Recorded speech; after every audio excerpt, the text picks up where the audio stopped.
Hello guys, what the fuck is up? I am ready to play some more When They Cry, and I can't motherfucking wait, because today I have so much time and I hope I have more energy today. Let's just say that. So yeah, it's going to be really fun today. We're going to play some more Himatsubushi, going to try and, you know, get to the end of this story. I wonder if Toshiki, Toshiki, Inukai, whatever his name is, I wonder if he's going to be saved. Because I have a feeling this escape plan he has, it could work. I don't know, but it's either going to work, or we're going to be the ones to sort of discover him. We're going to save him. I don't know. I'm really excited to see. I think it's going to be so cool to read. Right, how's my webcam's alright? Oh no, it's a nightmare having a webcam like this. It's always, I always want my face to be in the center, but it's just so hard to get. Right, yeah, there we are. That's fine. Yeah, okay. Right. So we're gonna get into this. May 27th. Here we go. Oh, I can't wait for this. Right. Yeah. Yeah. Good work, everybody. I know it's hot. Please do your best. Oh, what's the context of this? Is this Oh no, they found out where the kidnapped person actually is stationed. So they're probably just gonna try and save him now. If you catch anybody illegally dumping, please contact somebody immediately. Oh no, they're talking about the dam operation, because I forgot they have to maintain like the illegal dumping of construction companies as well. Right, quickly. Thank you for your cooperation, always. Please, the gap wide enough for a single car was opened up in the barricade. Oh, so is that why people were protesting? So, are the people that are against the sort of whole construction flaws and like illegally dumping, using the dam creation as a time to sort of get their views across? I suppose. I wonder. Voicy showing his gratitude, or perhaps a threatening attitude, with a short beep on the horn, rolled the car forward through the checkpoint. I'd say it's a threatening attitude. No way it isn't. This time my appearance was the very embodiment of the word suspicious. A baseball cap, mask and sunglasses.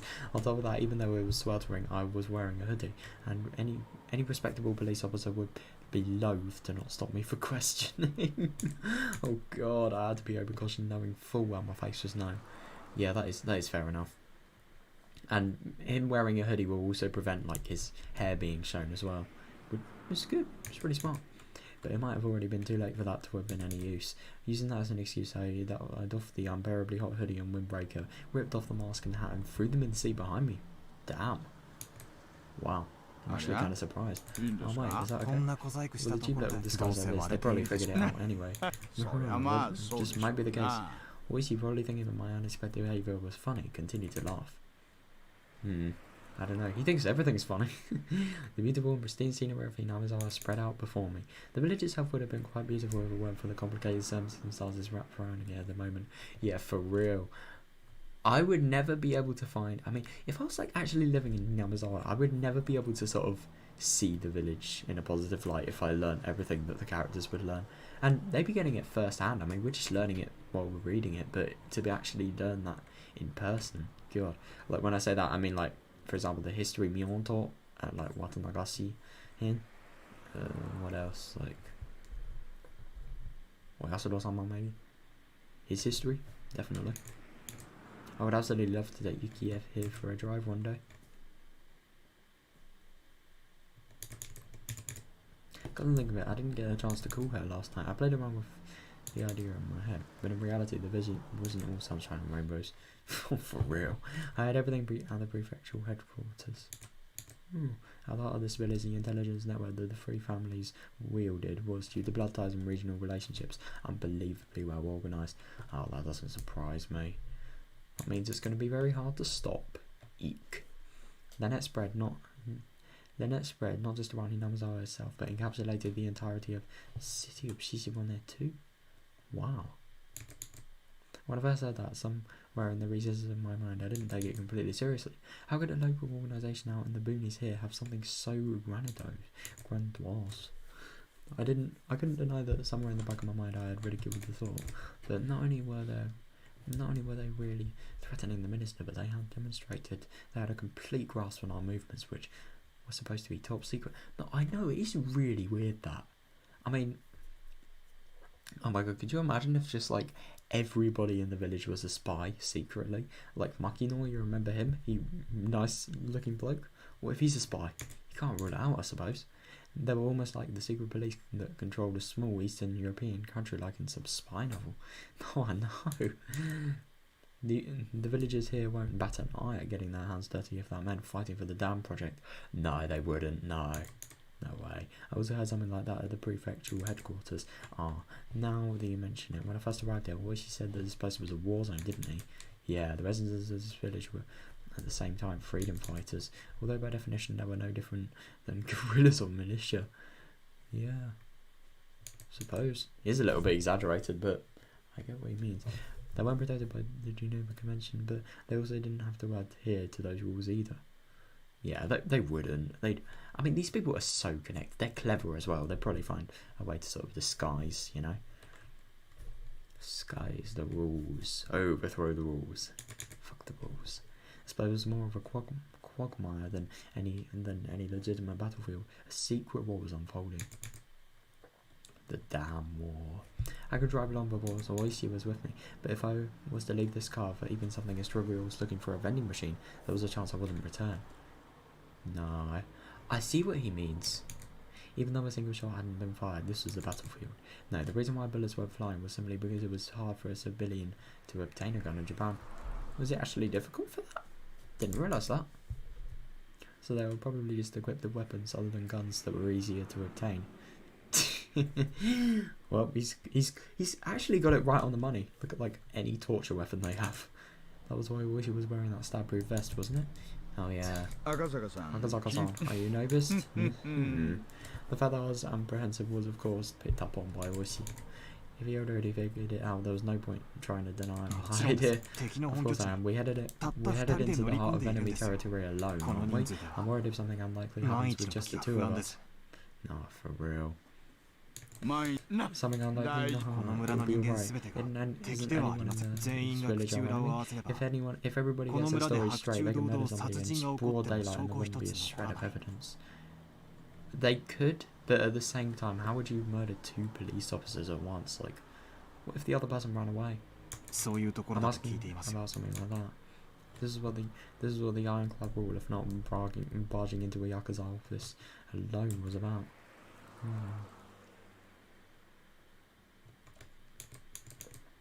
If there wasn't a neutral party involved, this area wasn't bound by the laws of common sense. If something happened, you wouldn't be able to prove it, and there wasn't anybody who would take your side. Yeah, it was pretty much the definition of poking the bear. I've left word we're headed towards the Hinamizawa area. Who to? And in the worst case, we've also got a radio. Oh yeah. They do, don't they? I know it's said Akazaka-san, but it's not that easy to pull off perfect crime. Let's just say Oyasuro-sama. Year 1, Year 2, Year 3, Year 4. And potentially a Year 5 in some cases. I wonder if like there's a story where there's no 5th year and everything's sort of prevented. Who knows? But yeah. Well, of course that doesn't mean we can't let our gout down either. Sigh. Akazaka-san, you're too worked up after the overlist. You were more relaxed the last time we came here together, weren't you? Yeah, but to be fair, he knew less then.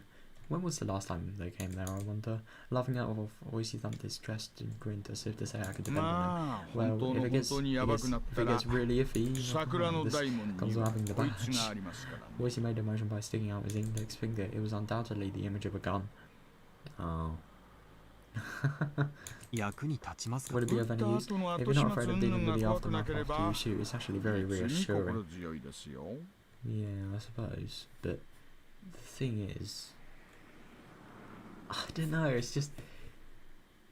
I mean, it is really good that he has a gun. But like, if he fires a gun, what happens if if it doesn't have a silencer? What happens if like the gunshot goes off and then people in Hinamizawa know, because everyone's so well connected, because they probably would be able to easily find out, or they'd be near the shooting and then they'd just come and take revenge, and they'd probably bring more guns as well.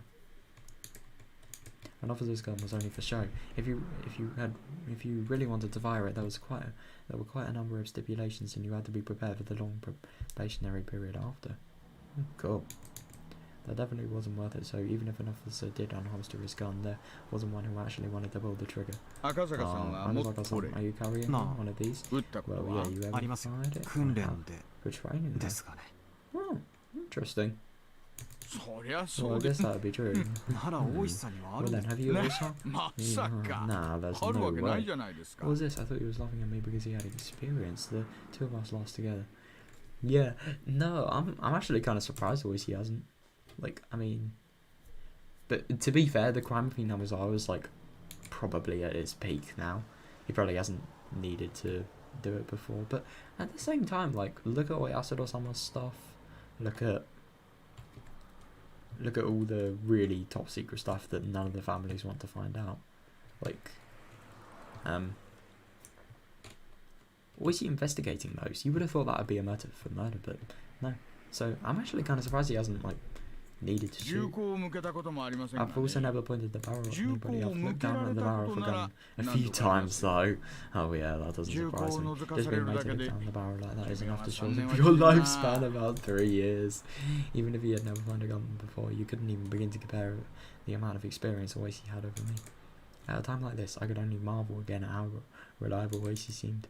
No, I don't blame him. Come to think of it, I don't want to come this way in the middle of the day. I didn't want to come this way in the middle of the day. But there's no referring how to get through other than here. Oh, so is this like the most busy part? Akasaka-san, just in case, put on the mask again and hide your face, please. What's the matter? Can you not hear it because the air conditioning is too loud? I'll turn it off. Try opening the window. Oh shit. When I opened the window, a blast of hot air blew inside. Of course. Oh, and then I could hear angry yelling coming from far away. At that moment, the forest gave way on either side of us, and our view expanded suddenly. Oh shit, here we are. And there could be seen the Hinamizawa Dam construction grounds, the very front line for the Hinamizawa village. Oh god. We're absolutely opposed to the construction of Hinamizawa Dam. The crackling blare of somebody's voice sounded over an enormous loudspeaker. Oh. Oh, that must be really scary. You just hear that and you know shit's getting real. The roar of angry voices continued to rumble. The incredible volume had become a veritable sound cannon spewing out its ammunition. Oh, that's a genius metaphor, that.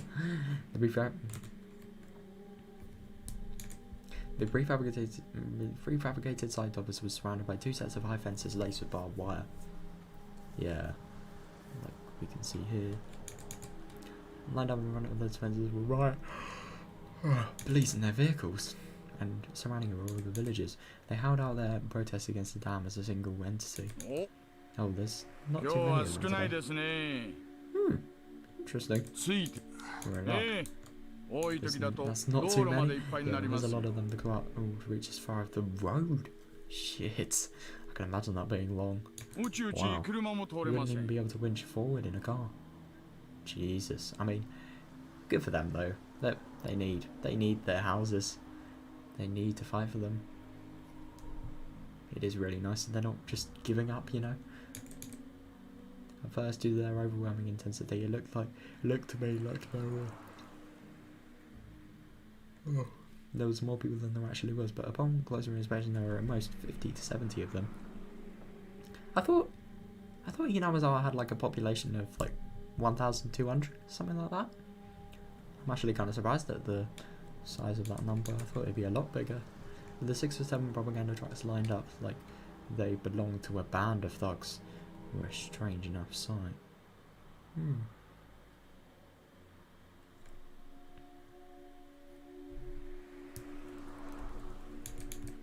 The villagers were also wearing helmets and bandanas, as well as covering their faces with masks, adding to the oddity of all.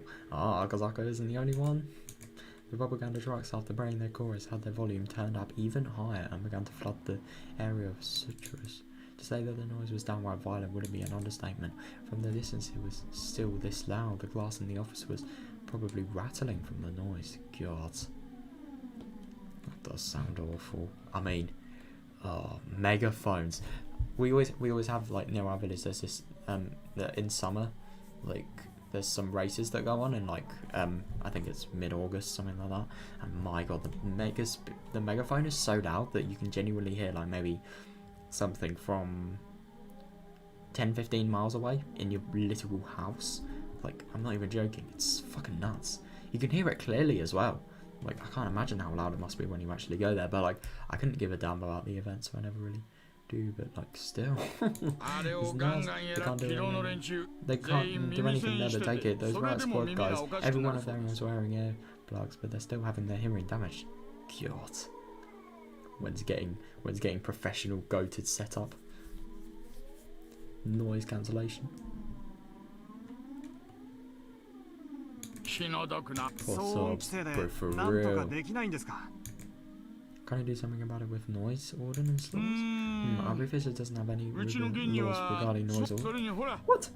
Also, those are sutras, right? We can't regulate religious activities. Those guys are pretty smart. God, that is so brutal. You really would have thought there'd be a law against that, but there isn't, it looks like. Is what I think Oishi said. Oh, actually, no matter how tightly. Actually, no matter how tightly the window was shut, the booming sound of the sutras still filled the car. I couldn't even hear what Oishi, who was sitting right next to me, was saying. Jesus.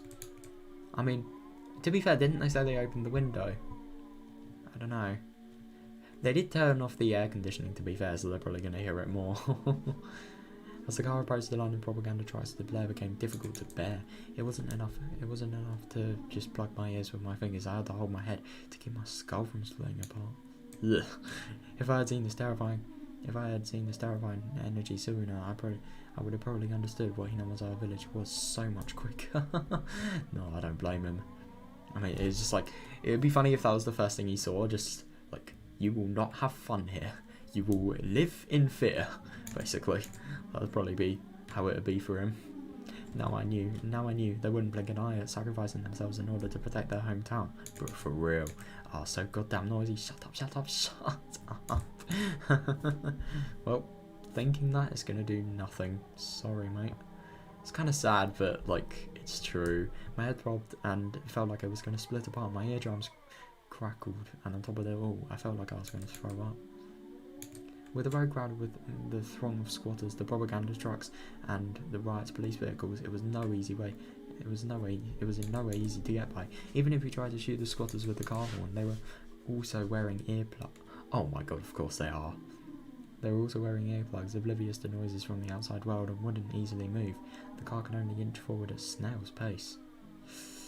Oh God. That sounds like the literal equivalent of hell, I can't lie. Even then, the car eventually got through, starting to leave the tumultuous noise behind. Hey, the old guy that was playing mahjong with us last night. Remember him? I remember that there was another person who didn't exactly mince words. Like I always see called old man. There was something like that. You see, he's the foreman of the main construction site. He's probably holed up in that prefab building trying to work while irritated out of his mind. God, so he actually has to do work with all of that noise going on? I feel so bad for him. He wouldn't be able to stand it if it's like that every day. Yeah, there's no way to the number of people who can't handle it and quit. But every time that happens, their wages go up, so I won't say it's yeah, all worth it for the money. Money makes people fucking talk. It really does. It doesn't surprise me.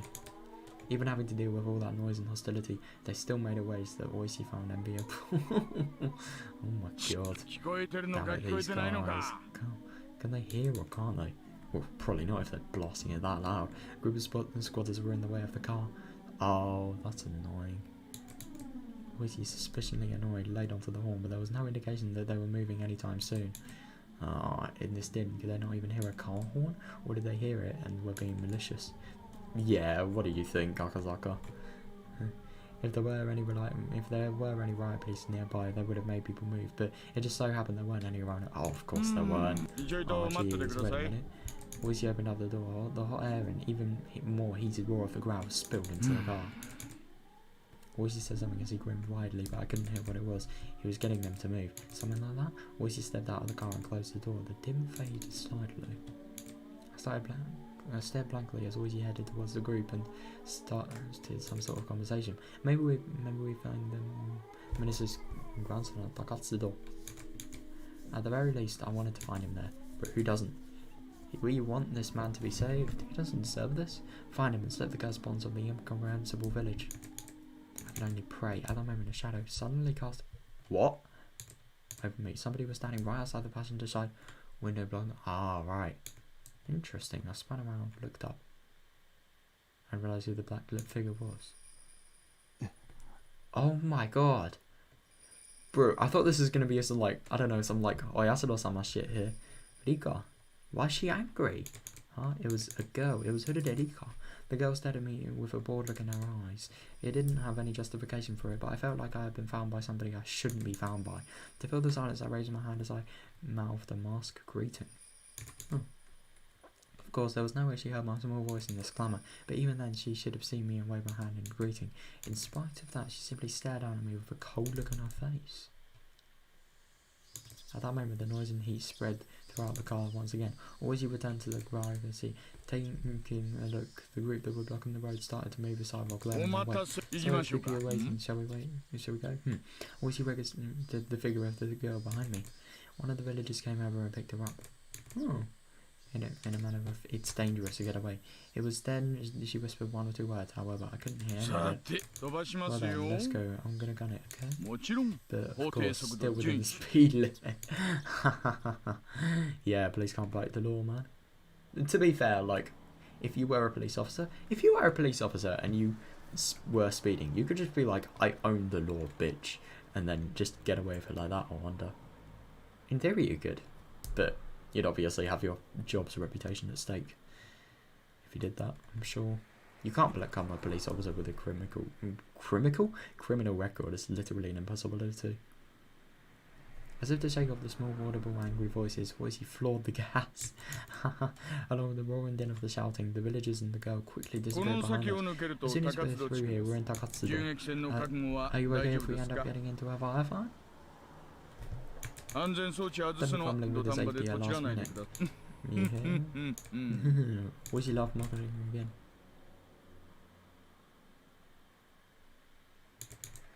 I was more concerned with what that girl had said. However, I was vaguely bothered by it. What was she trying to say with that pathetic and candid expression? I suppose it's not way if you know this from here on out, but if you don't deal with it, there's a chance you might do something rash. Yeah. Oh, that's the sad thing. He's not even nervous about like the whole what's gonna happen. It's Rika. But there was no longer a way to confirm what the girl had tried to tell me. It might have been the girl who warned me to go back to Tokyo again, or something else. Did she say? She yelled. She mouthed 2 words.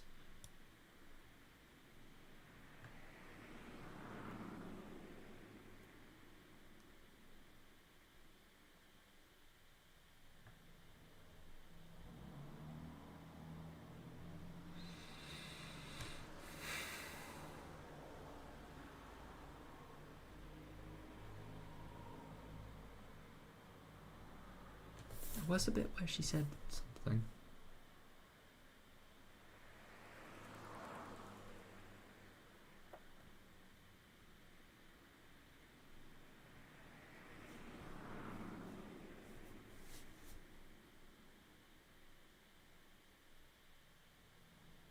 Yeah, 1 or 2 words. Return to Tokyo is like Tokyo e kaete.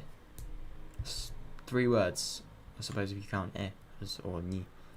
I don't know, whichever one you want to use. Word. That could be like the most simple thing you could say. So I don't think it could be that. I don't know though. or else. Was saying to me he was here now, ignoring our morning.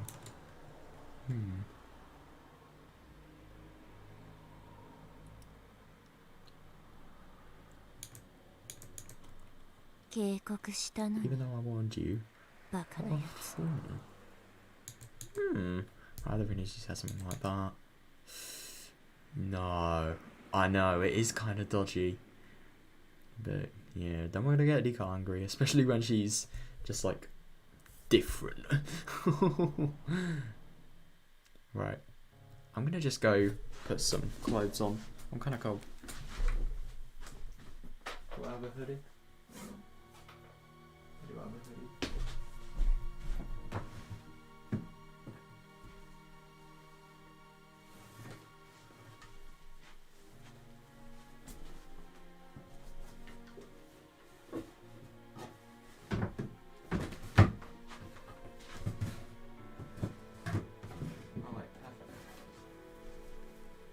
Yes.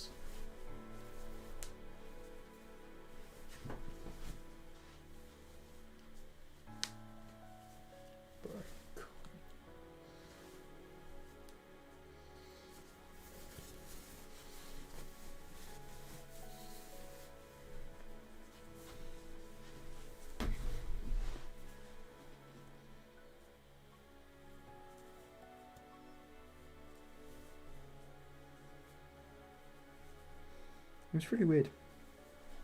This shirt is so uncomfortable that it feels like it's inside out at the moment.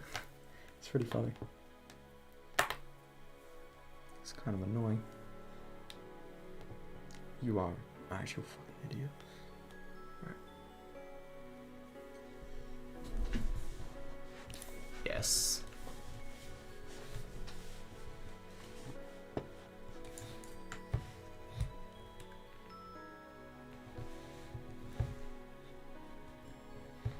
If we were to go Inama's a rather lonely village and Takatsudo was outright desolate, for your everyday city boy like me, I just couldn't understand why anybody would want themselves to live there. Oh my god, I know. I always think that with my parents because they moved to the countryside like before they had me, so and yet they were living in the city before. I just don't get why I couldn't have lived in the city. But yeah, I don't know. There are some good things about living in the countryside, but most of the time it's complete shit. I'm going to be real, I think some environments in London would have been better than the environment I live in, at least. There were signs that people had, but there were signs that people had. There were signs that people had, but they were all covered in dust or enveloped in ivy, indicating that it was all abandoned. Oh god, people really lived in a place like this, didn't they? I mean, I suppose that because this place is so abandoned, it's going to be like the most likely place for somebody to get hidden. Well, it was a long time ago. I remember a place like this is pretty rough for old folk to live. Yeah, for real. And the younger people probably wanted to try living in a more suitable place. If there's nobody left to take the reins, all that gets left is this. Even if I had no personal attachment to the village, seeing the disused buildings made me feel a little sentimental. It seemed the Oisi also felt the same way. Was the wallet found over there? The person who found it must have had a good reason to come out to this desolate place. Yeah, that too. It is really odd. Yeah, there's some villagers who have a field out in the mountains. Ah, right. So nothing suspicious then. That's actually kind of surprising. They pass by here in the morning and evening. The villagers who work in the fields here the villagers who work in the fields walk by here every day. No way, they probably go as far as they can by car. So in the early mornings and evenings they...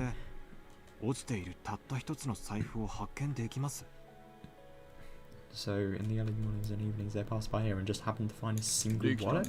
They probably did. Where exactly did I say they found it? I think it's just a bit further ahead. The person who found the wallet was just happened to have some stomach cramps and was planning to use the ticket to... Oh my god, that's just the most embarrassing. Wow. That's actually fascinating. It was very happy to find it. Probably hoping there was some toilet paper. Oh my god. And before he uses the wallet as toilet paper. Oh god. Everything about the story just seems a little too convenient. I get what he means. Right from the discovery of the wallet, I just can't shake the feeling that something's off. I expressed that feeling that I had from the start of the day, quite frankly. It seemed too good to be true, but it was unwavering proof. But it was too perfect, sickeningly so. That was my feeling. You might actually be onto something by saying it's all a little too perfect. Meaning? The truth is, I heard a little something from a friend of mine in the 4th Division, where Oryo Sonozaki referenced the kidnapping of the minister's grandson. Oh yeah. Yeah, that was what he got from the informant, didn't he? Oh yeah, because I'm actually kind of forgetting a key element of this. Like, Oishi is completely oblivious to, like, who the kidnapping is connected to. It's entirely Sonozaki's doing. She references it. It's been several days since the minister's grandson has been kidnapped, poor boy. It'd be nice if they let knife? Oh god. It'd be nice if they let him go soon. It seems like all the audio mother something like that while on a veranda. Oh, interesting. You wouldn't have thought someone that you like that would actually have common decency. Yeah. And the little music was conveyed to the various people working deep behind the scenes of the Sonozaki family.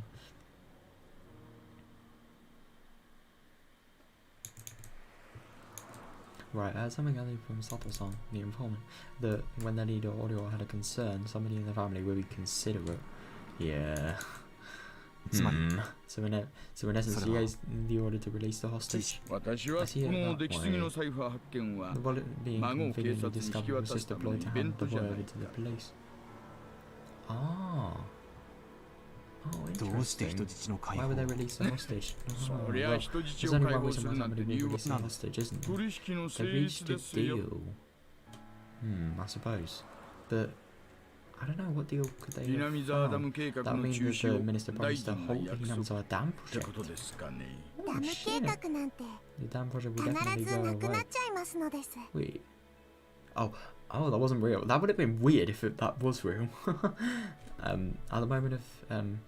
that moment, those words that the girl had said resurfaced in the back of my mind. In the end, it was turning out exactly like she had proclaimed. The young girl that knew the circumstances. She knew everything about this kidnapping incident from the beginning to the end. It's really weird that. Akasaka, the girl unexpectedly called my name. What is it?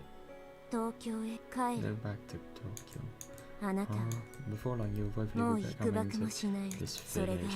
That would be an incredibly pathetic thing to see. So I thought I'd warn you now. Why would I come to the relic? Stop whining when you try crossing the road. Did you parents finish explaining why it was dangerous before pulling you back to the sidewalk? Oh, so is it sort of like this? God, that is genius.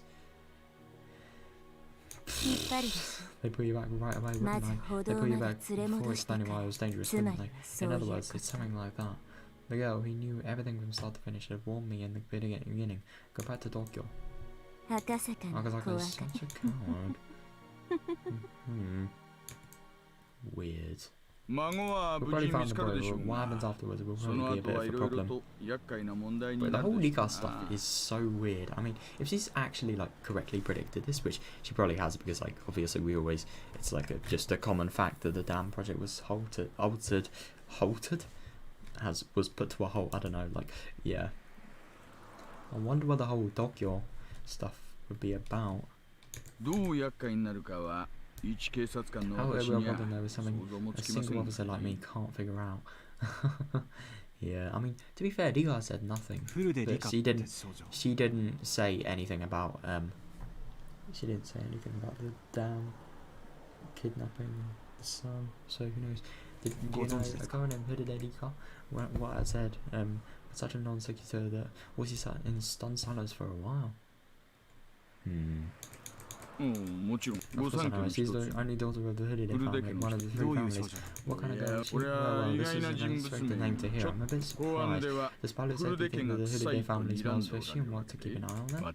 Share some information with me, please. Oh no, it's not like that. It's just something that caught my attention. It wouldn't do to not answer a question from a friend I've sat at the same table with and got beaten by. Don't forget that. I'm either to me a friend. So, a little lady as well, somewhat of a village mascot. She's beloved by everybody in the village. Some of the older folk worship her especially. Bro, why are these people worshipping little kids? Like, seriously, it's just weird. Worship? I don't know about it, you see. Girls born in the hood of their family have somewhat of a sacred embrace in it seems. It's one of those local beliefs in Hinamizawa.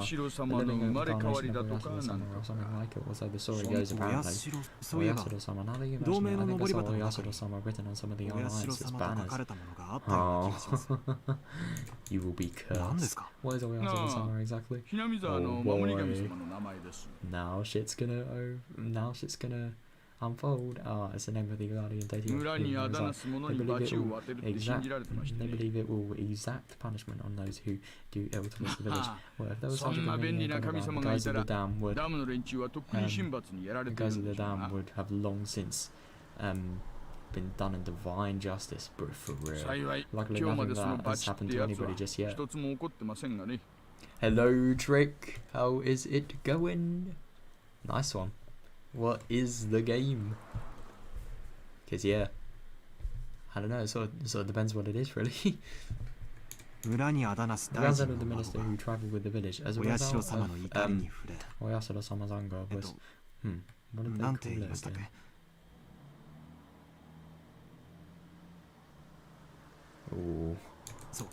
Oh right, Onikakushi. Oh, interesting. So I wonder. No, because I remember like the remark of it being like demoned away, being really weird to Makazaka, which I don't blame him. Instead of spirited away, it's just kind of weird. And then, yeah, the minister's grandson was demoned away. That would probably be how the script is being written. I see. It probably would turn into something like that. Divine punishment brought by Oyasura-sama. Then the culprit is the living culprit of Oyasura-sama, incarnation of Oyasura-sama, that girl? No, he's got it all wrong. But yeah, who knows? Sometimes when you believe something, the people least likely are the people who've committed it. But I don't know.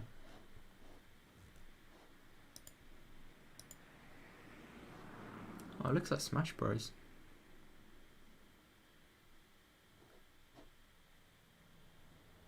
Oh my god. Bro, you just drop kicked that motherfucker. Entirely. Fucking hell. Nice.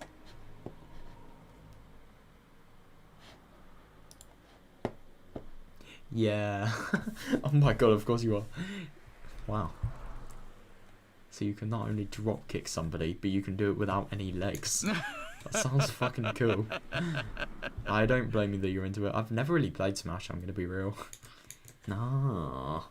Even I didn't know exactly what I was saying. The fact that Oishi laughed it off was a bit of a relief. Oishi's joyous laughter was so infectious that I began to laugh like an idiot as well. No, I don't blame him. Oh, this is unusual. Oishi, after laying into the horn several times, rolled the window down and leaned down, waving his arm in an exaggerated manner. It was the car headed the opposite way. Oh. Wait, did he? Until now, we hadn't run into any other cars except our own. And of all places, it was at this desolate location. It seemed that Oishi knew the owner of the car. Ooh, the other car also chirped its horn and came to a stop. There's more than one car? Shit. So the idiot... Oh, thank God. I thought it could have been like a criminal, you know, Kasai's lot maybe. Who knows? Oh my god, yeah, that would be pretty cool. Yeah. Oh, could you imagine like a video of this game? That'd be. It probably would be fun, but it'd just kind of be like a dead thing to make a video on. I mean, it'd be so long, so it probably wouldn't really work. But yeah, that could definitely work. Yeah. Hideya-sensei. Good afternoon. The other car's window rolled down slowly, revealing a young man in a white overcoat. He was about my age, or perhaps a bit older, but you really can't judge somebody by their appearance. Why, if there's an oyster. Good afternoon, half. Fancy meeting you here. That's my line, Doctor. I never thought I'd see you here. What happened? Oh, nothing, just a little house call. Oh, really? Wasn't it an emergency? No, nothing quite that serious. Thankfully. It's always for the best. It's always for the best when the patient gets better without the need of medical care. I'll take my leave here. If I don't get back quickly, my staff will be angry with me. Being the head of a clinic must be tough. Well then, take care. Interesting. So he doesn't actually say who he was attending to. I mean, it is kind of funny that you like go all the way into a village this obscure and yet find nobody. Weird. I wonder what the situation is going to be. The young Dodon and Didier, after gesturing his farewell, drove forwards and soon disappeared around the corner. Oishi also drove forwards, but soon came to a stop again. He pulled out a Walton map book from the dash. His expression didn't have an ounce of irreverence. It was perfectly serious. What is it? The clinic shouldn't be making any house calls today. Oh. It must have been an emergency or otherwise a patient with some extenuating circumstances. Is he not allowed to talk about it because confidential information? Because, like, he should tell Oishi that. He's a literal police officer. Oh, that could be pretty cool. Like, you could I don't know, you could just document the improvement, really. And you could just, like, maybe record practicing. I don't know. Nah, I don't really do gaming anymore. It's not my thing. I wouldn't really want to get into anything new.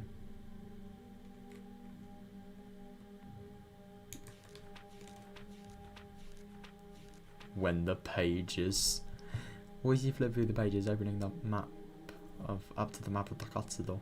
After that, he took a look around and started to figure out what our current location was. They're saying that this emergency is suspicious. Didn't I say? There's hardly anyone who lives in the Takatsudo area. The road we're on right now is here. Dr. EDA came from this direction. Having no sense of our surroundings, I couldn't digest anything about the place he was indicating on the map. We're heading towards the place where the wallet was found. By the way, that's over there. But see, if you're heading to one of the few residences in Takatsudo, it's the wrong road. Interesting. Dr. EDA came from a direction where there were no residents. As long as somebody working in the fields between these mountains didn't collapse. But if somebody collapses and you call the doctor, normally you bring them back with you for a more detailed examination. Yeah, I couldn't agree more. Yeah. I've got a stiff. Nah, man. Somebody who's passed out. I have not got a dead body in my car. Fuck what you're looking at, you fucker. But now Idia said it was nothing serious, and it didn't seem like anybody else was in the car with him.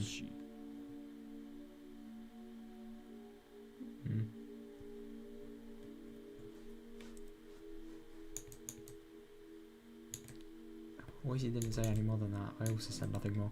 The doctor just now examined a patient close by. Only that. The noisy radio had suddenly gone quiet, and the sky had just suddenly turned an oppressive colour. And Oishi mused that it might start to rain. A torrential downpour started, as though trying not to disappoint him. Oh my god. Bro, this dude can obviously predict the future. What the fuck? Yasuda-sama confirms, bro. Eventually, Oishi stopped the car. The only sounds to break the silence were the percussion of rain. I love that, the percussion. I suppose you could use rain for percussion. It would not work, though. It'd be like some shitty Foley. Or something like that. Is it Foley? Whatever. Foley. It would not work, though. No way. But it probably could if you had a creative way to sort of mix it in your track. The only sounds to break the silence were the percussion of the rain on the roof and the soft squeak of the windshield wipers. Let's do this a bit hush, shall we? Saying that in a quiet voice, he exited the car without an umbrella, careful not to make any noise. Oh, poor him. Man's going right out in the rain. Oh, it must be such a nightmare having like rain in heat this hot, because it is really hot where they are.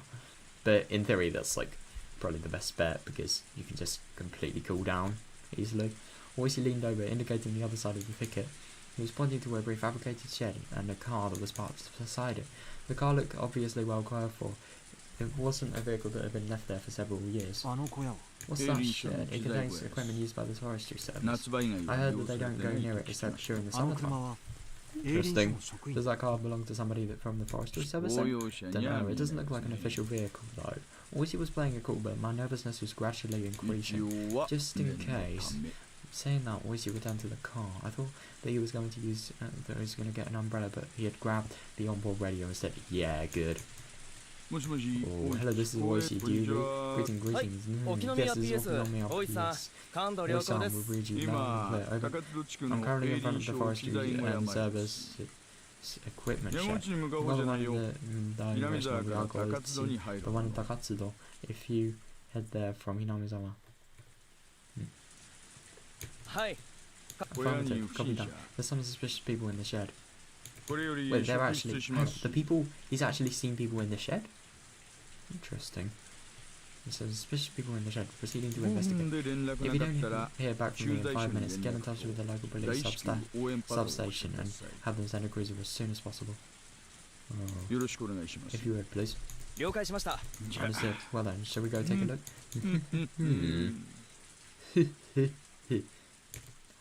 Oh shit, I think they might have found it. Since he was first confined here, he had heard the sound of a car multiple times. So he just thought the far-off sound was more of the same. However, the reaction from his captors was until now something he hadn't seen before. They jumped, reacting as if shot by a jolt of electricity and pressed against the window, cautiously peering outside. Oh, they stopped somebody from the forestry service?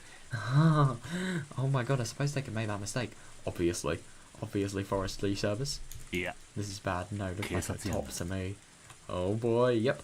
These idiots are about to be busted. Well, I mean, at least... I mean, obviously you look down on them from the whole kidnapping and everything, but at least they're not brutal. At least they're not, like, really sort of awful about it, you know?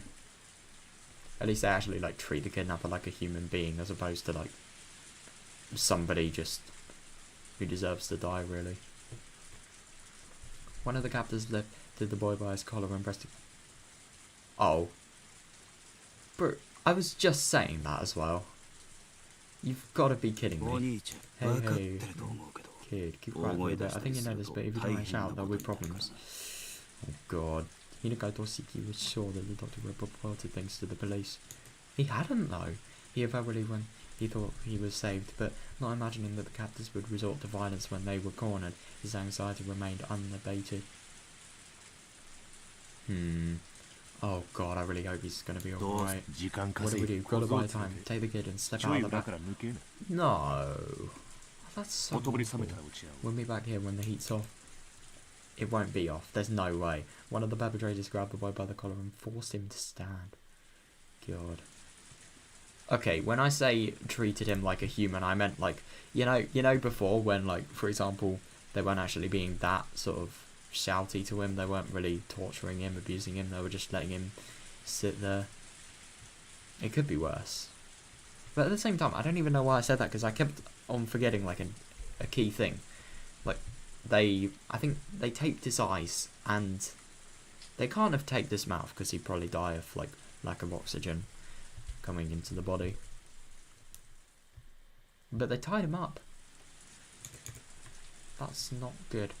Of course, Toshiki Inukai tried to resist by finding that his illness had been aggravated by this rough treatment, but his captors paid no heed. Oh, of course they didn't. Bang, bang, bang. The doors violently banged upon. Excuse me. Hello. Bang, bang, bang, bang, bang, bang, bang, bang. The doors banged on again. When Inukai Toshiki hesitated for a moment to respond to that voice by yelling.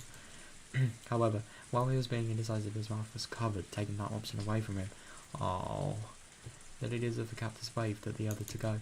The younger perpetrator nodded in response and, while keeping the boy's mouth covered, started heading towards the back door. Oh shit. Hello, do you need something? How do you do? This is the police, would you mind opening the door? The sudden rain has us in a bit of trouble. Yes, I'll just open it. The moment the lock was on, Oishi forced the door open, and with a gleam of menace in his eyes, he pushed the man aside as he stepped into the room. Then, in the small and empty room, he was able to quickly discern that the boy he was looking for was nowhere to be seen. I heard this is an equipment shed for the pharmacist's office, but there's nothing here at all. Yeah, good for him for noticing that. That's gonna put him in the lead that something's not right here. There was nothing inside this room that would indicate this was an equipment shed. There was only a mountain of black blankets, indicating that somebody was sleeping here alongside empty food packets strewn about. Oh my god, they could at least, like, think about this. Come on, man, if you're gonna do a crime, you need to at least make it look believable that you weren't the person that did it. It's been empty for some time now. Never seen no equipment stored around here. This is the Forestry Service building, isn't it? Are you from the Forestry Service? Oh, how about you, police? Still don't glare at each other suspiciously, but both Oishi and the man steadfastly refused to reveal their identity before the other did. The man, judging from the sharp look in Oishi's eyes, realised that it would be hard to talk his way out of this one. Oh, good. No matter what he said, the most time he could buy was probably be only a few dozen seconds. Only the sound of rain filled this tense moment. Just then, they heard the sound of a struggle from far off. Oh, come on. I so hope the kids, like, I don't know, just fought him off. Oishi had a hunch. There was no doubt that Akazaka, who was circling around back, had run into the perpetrators who were trying to slip away. Oh. Oh, shit. As Oishi saw that, the man in front of him reacted a moment faster. Oh no. The man swung with an attack that was more intended to obscure Oishi's vision rather than actually hit him in the face. Seizing his opportunity, the man aimed to kick at Oishi's groin without any hesitation. Jesus. That is brutal. But he missed his mark and was, oh good, and was unable to land that critical blow. Good. The man trying to pin Oishi grabbed him by the base of his neck with both hands and fiercely tried to push him down. But as Oishi fell backwards, as if kicking the man upwards, he dug his foot into the man's midsection. Oh god, is that where his, his dick is? Because that's gonna fucking hurt if it is. Oh. That leg acting as a fulcrum, the man who was flung by the falling of Oishi as if by a circle throw. Oh my god. Wow. The two of them squared off in the pouring rain. Isn't this interesting? You wanna go? Oishi, as if trying to cheer himself on, grinned smugly. He then stood up while bruising the mud of himself. Even though he countered the assault, Oishi was getting up rather awkwardly compared to the man who he threw, who swiftly sprang to his feet. Oh shit. Because, I mean, if Oishi can actually, like, have a chance at, the whole sort of assault-related things, despite being middle-aged, that's really good. But yeah, it's obviously going to be harder for him to get up because he's middle-aged, I suppose. Oisa, hurry! Akazaka's voice rang out from the distance. Judging by the distress in his voice, he was already engaged in a fight and wanted Oishi to continue with him. But Oishi sounds a fool as well. Akazaka, I'm sorry, but can you wait a bit? The man raised both fists into a stance that hinted at him being acquainted with some karate or some other form of martial art. Oh shit. Of course, Oishi, as an officer of the law, was decently versed in judo. Oh, good. Oh, this is going to be really interesting, seeing if they actually fight. He also had the moxie to have been through his fair share of fights before. Because of that, he could tell the man was in front of him was quite a bit better at fighting than he was. Oh.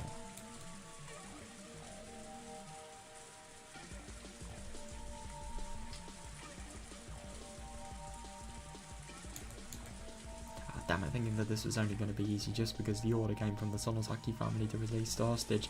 A big mistake. Yeah, you're pretty good at it. It's been a while since I got this worked up. Oishi bled of the situation like it was no sweat. His opponent, seeing his attitude, took that to mean Oishi wasn't going to go down easily. Oh no. The man wildly charged forwards, attempting to grab Oishi. If the man managed to get a successful clinch from his low stance, Oishi would be tackled to the ground and end up being mounted. Yeah. If it was something you saw often when children fought, but it really was a bad position since you couldn't do much once you were in it. Yeah. Oishi, responding to that move, also lowered his stance to collide with the man head on. Oh shit, the moment they clashed, Oishi grabbed the man's lapel. As he handed over upwards, he smashed into the man's solar plexus with the elbow of the same arm. Bro, can these people speak in terms that are like so unobscure? Like, holy shit. It was a move from Moishi's own personal brand of rule in judo. Oh, he then grabbed on with his free hand and attempted to throw his opponent with both hands. Oh, nice.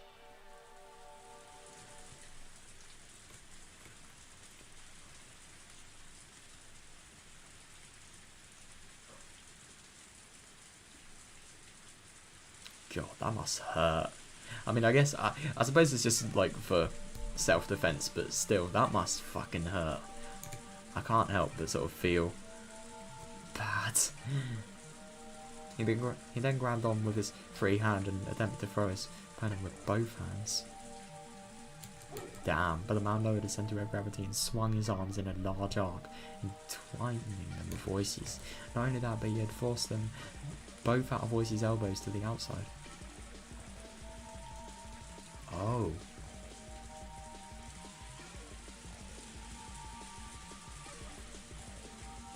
Oh shit, so Anoisi, now in an awkward position, was in danger of exposing his back with his hands still clutching the man's chest.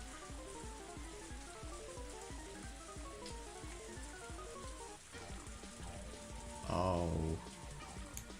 Oh god, this guy practiced Aikido grappling, didn't he? Oishi, guessing the fact that his fingertips were twisted into the man's shirt and couldn't get away, released his grip, but he was still in the awkward position of being bent over, and to top it off, at 0 range. Oh no. The man was able to read Oishi's movements completely as he tried to squirm his way into a better position. Oh shit. And then he took the palms of his hands and swiftly clapped them over both of Oishi's ears. That's... Oh god. Oh, that must hurt. Oh, clapping the ears in any other martial art except for self-defense was basically forbidden. Oh. Karate and Judo didn't recognise it as a legal technique. It was that much of a simple and dangerous attack. Yeah, I suppose because it's illegal, they're not going to actually have trained for defence in things related to that.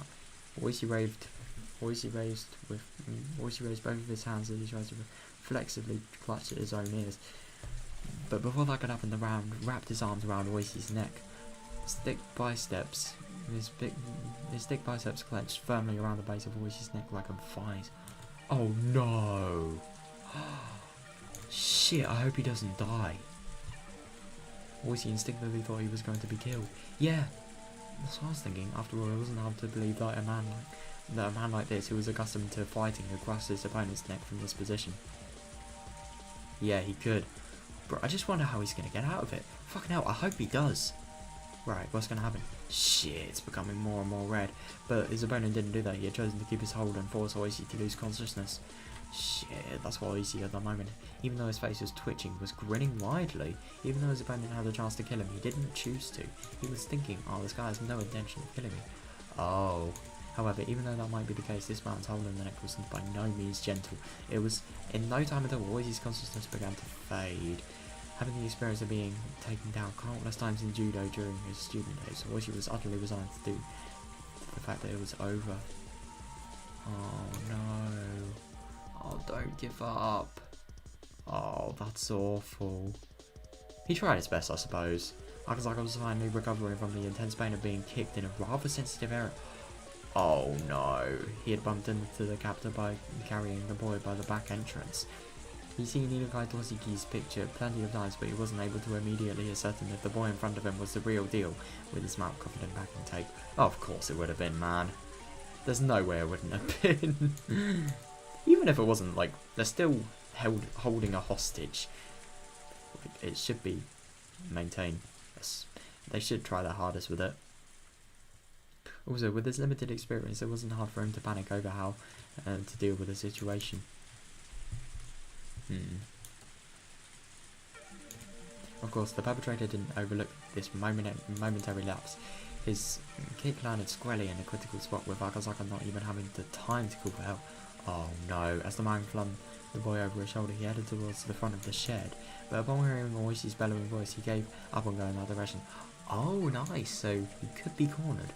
I mean, I don't know, that doesn't really mean it much if he's like stronger and better than combat than Akazaka, but could still get a chance. Like, he won't flee, in other words. He then dashed off towards the forest. Nice contradiction. Nice contradiction there. As if the weight of the boy slung over his shoulder wasn't even there. Oh god. Akazaka, who was lost for a moment, meeting up with Oishi, who was fighting with the enemy, was by far the safer option, but he couldn't just lose sight of the fleeing man. Oh no, if only he knew what circumstance Oishi was in. Akazaka stood up and chased after the captor's back. He ran through a short thicket, branches and fallen leaves crunching under it. The tips of the branches raked and clawed at him, and small scratches inscribing themselves on his body, one after another. When the Tatari Goroshi reminder. You remember when, like Katie, in the parallel world, he had all the injuries that would have sort of came from killing Tepe, basically, just thanks to the location in which he did it in. Like all the scratches on his body.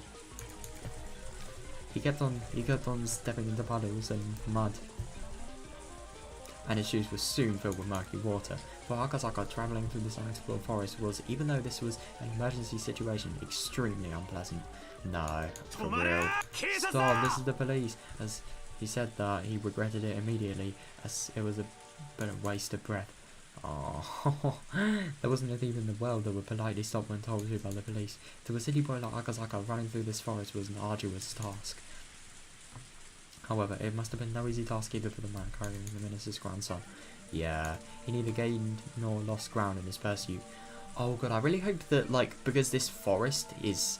It probably may have lots of paths, because it's a forest, you know? There's so many ways you could go. Like, you could probably go on the footpath, you could probably go, like, near the trees, among the trees, stuff like that. What if he actually loses him, just because of, like, the severe complexity of the area? I hope that doesn't happen. He neither gained nor lost ground in his pursuit. Akazaka, upon realising that, gained back a bit of composure. Bro, that thing, composer. Yeah. Composure.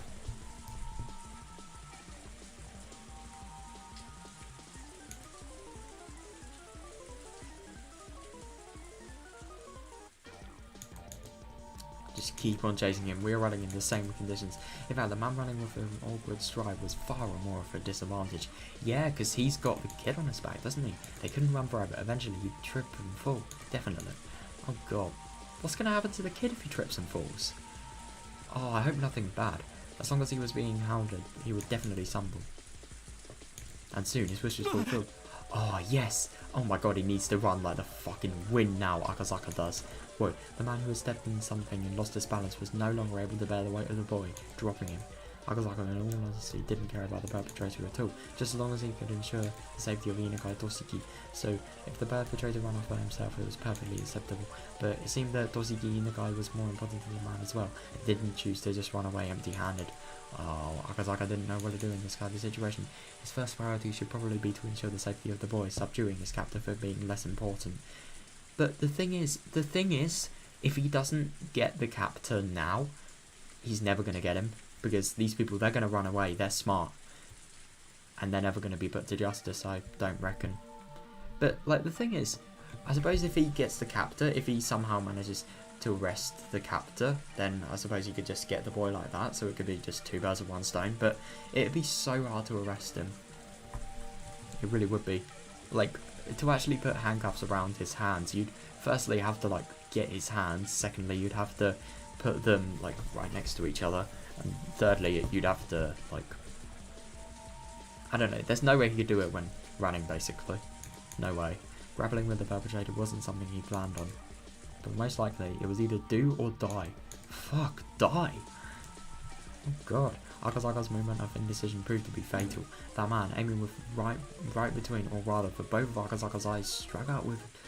Shit. No wonder that Akazaka raised both of his hands to shield his face. At that moment, the man kicked this unguarded midsection.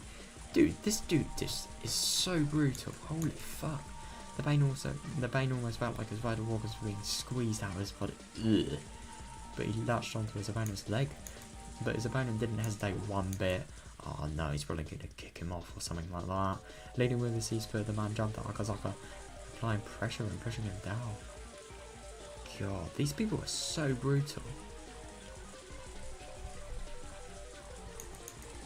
Akazaka was unable to withstand that and fell, but under no circumstances was he letting that leg go. Yeah, good for him. Yeah, as long as that leg is there, he cannot run.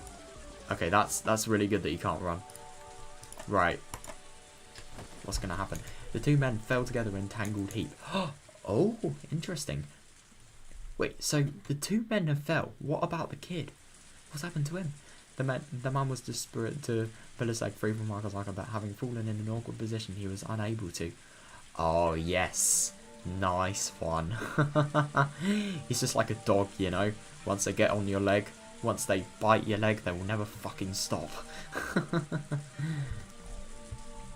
I don't mean that in a bad way, but like, still, it's just respect for that tactic. Because that so rarely works. I mean, whenever, for example, like my friends and I have fights at school, it always never works, that tactic. Like, okay, sometimes it does, but it rarely does, you know.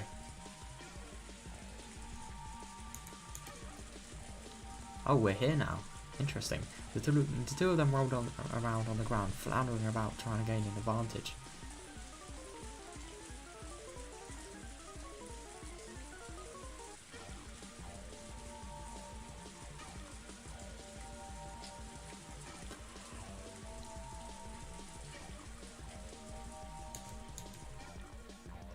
But Higurashi, who was holding onto his opponent's knee with both hands. Oh no, that's gotta hurt. And that opponent, who had complete freedom to move his upper body, were in two completely different sections. Oh, the man gained a positional advantage on Higurashi, who was still latched onto his leg and couldn't move away, and pounded full force on his head with both his feet. No. Oh shit, not only that, he found a rock.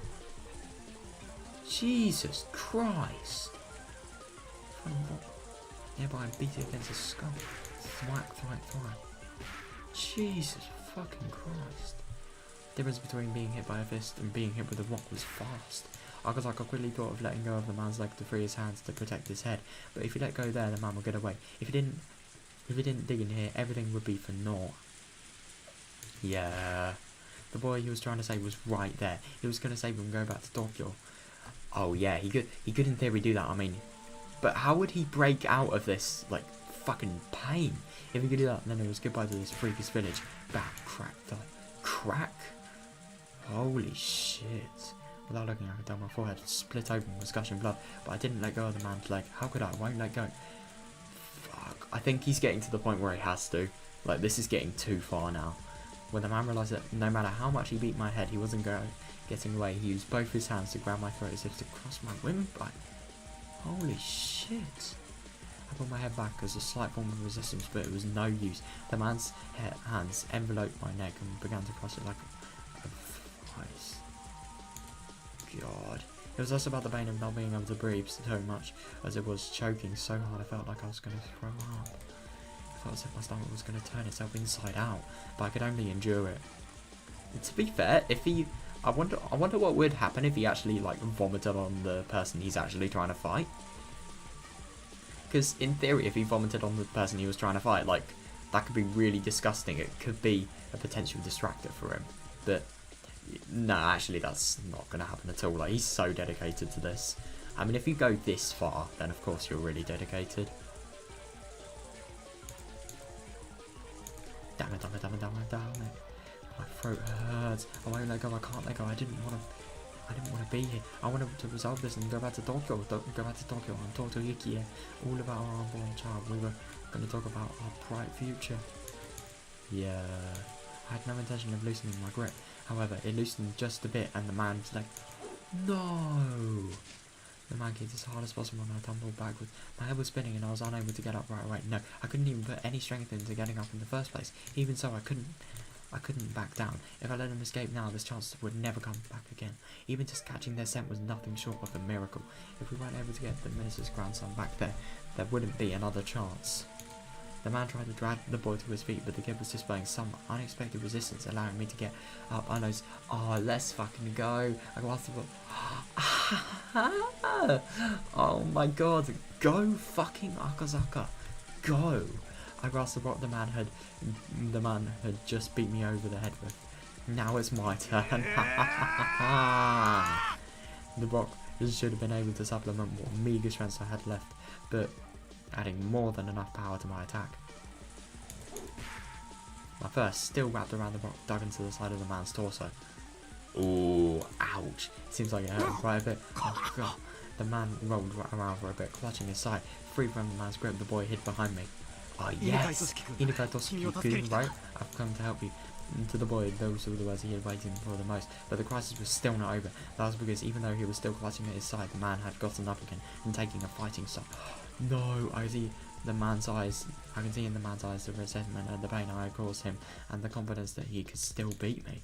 Shit. If we were to clash head on again, he might not even stop and my head was split open. Oh god.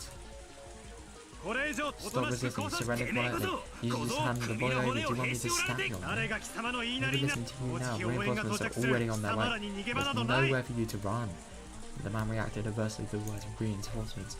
That was because he now knew that arguing like this wasn't just a waste of time, but put him closer and closer to danger. Realizing that the man's shifted mental gears almost too quickly. Then let's finish this fast. How about this?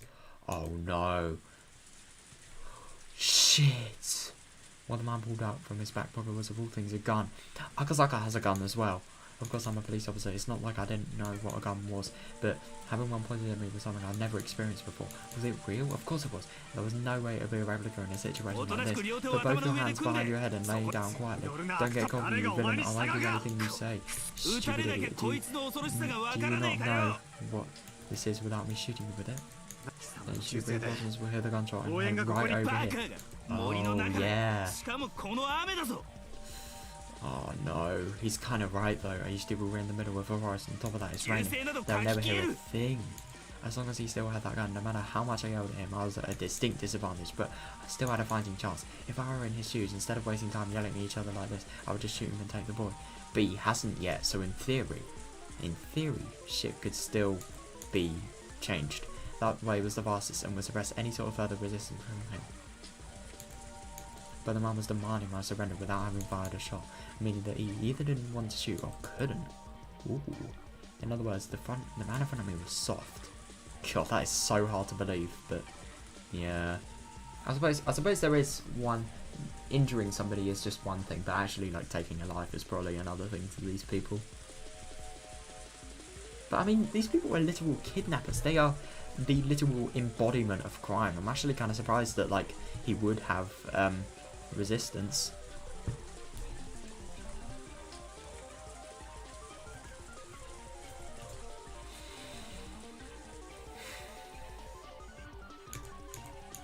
If I could buy even just a little more time, the factors that would lead to my victory are numerous. Oishi probably was on his way, and the reinforcements were called for before coming here should already be well on their way too. Oh shit. Well, I mean, Oishi probably won't be, but the reinforcements definitely will be, because he hasn't responded to his radio. So, yeah, it's really good. They will. So, him sort of becoming unconscious is kind of bad, but at the same time it's a good thing, because, you know, reinforcements. Not only that, they should have contacted the local police box. Without a doubt, somebody stationed in this village would be here much quicker than that. Oh. Damn it, do I have to put a bullet in you to understand how dangerous this thing is? Oh god, there's no escape. Don't add to your crimes. Oh yeah, I suppose. At that moment I heard the rustling of foliage and heavy footsteps approaching. Oh fuck, okay, this could either be when he gets shot or when he gets saved. I hope it's the other one. If Oishi was coming here, it was a whole new ball game. What if the other kidnapper's coming though? The man couldn't have more than one gun. Oishi, over here. Huh? I thought that time was on my side, but I had failed to even imagine that the enemy could also have reinforcements. No. Oh no. You could tell the man who had just appeared was one of the perpetrators by looking at him. What are you doing? If you don't hurry up, the police will get it. Stop lollygagging. Damn it. What happened to Oishi? That story fellow? It's fair down to count. It's down for the count. What does that even... He's down for the count. What does that even mean? He is, damn it. Oh yeah, now he knows. The boy, sensitive to the impending danger, curled up behind my back. How could this be? Damn it. Your body isn't coming. Serves you right. Shoes on the other foot now. As I backed up against a large tree while still protecting the boy. The second man also put out oh no. Won't be saying this twice. Put your hands up and say, and go ahead and lie down. Oh no. I refused. Bang. As I shouted in protest, blood erupted from my left shoulder. It took a few moments to register that I had been shot.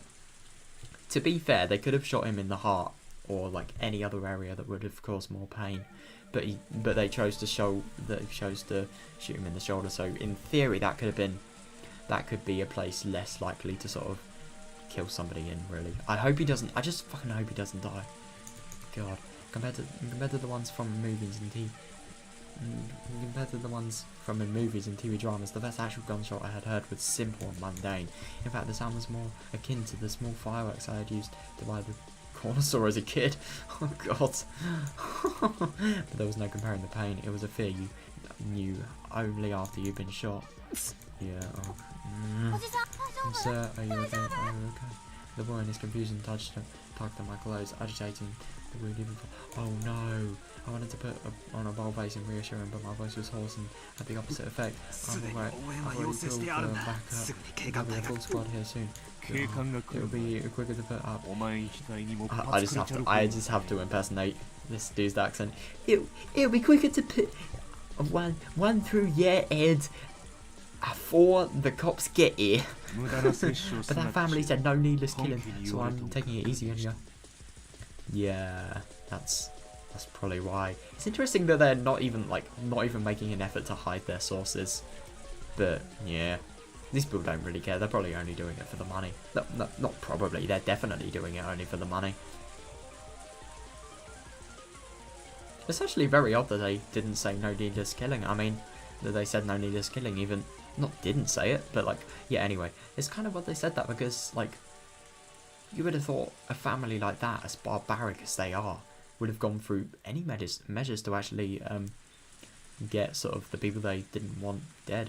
But with that same logic, then why isn't Oishi dead? Like, they probably retaliate in terms of the killing aspect, so they can't actually be found out. Because killing somebody is just like massive sort of farm of evidence that you could be planting on yourself if you actually did it. Don't mess with me or I ain't holding back. Oh, this was bad. It was very, very bad. The second man was a completely different beast than the first. He had no signs of indecisiveness or mercy. Oh no, if this man said he'd shoot, he'd shoot. He wasn't somebody that a man like me could buy time from. I really hated to admit it, but at that moment the image of Yukie's smiling face across the back of my mind. I knew what that meant.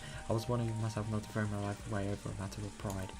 Of course I didn't want to die here. I was just starting a new life. I was just starting a new life with Yukie, and I wanted to see the face of our soon-to-be-born child. Why should I risk my life as a minister's grandson as I was at such a critical juncture in my own life? Oh, damn it. I need to stop rambling at myself. So what do I do now? Akazaka, you have a fucking gun. Please remember. Give up that little boy and extend my own life. What a good idea. Everybody's life is precious. My own life was in danger. Nobody would blame me. Oh shit, is he actually going to do it? Oh no. Oh damn it, it hurts. Yeah, if I had known it would be this painful, I wouldn't have played the tough guy. My biggest miscalculation though was that the sound of the gunshot was far quieter than I had imagined. Fuck. If it was only this loud, it would be drowned out by the rain in the forest. Oh, it wasn't something that somebody rather far away from could hear. Believing my life would wait for an opportunity. Oh, so we actually decide. Oh god, I don't know.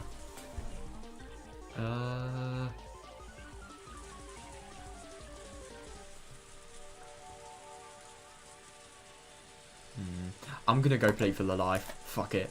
I'm gonna go for that. Damn it. Wait, just wait. I don't want to die. Oh, and I don't want to kill you. So, as long as you understand. Don't shoot, okay? Don't shoot. I have wife waiting for me at home. I don't want to die. As long as you don't yell or nothing. Just quietly put your hands on your head and lie down. Will you really?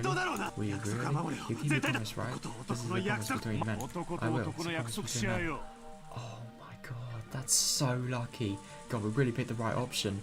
I have to see after this, like, what would actually happen if I picked the other one.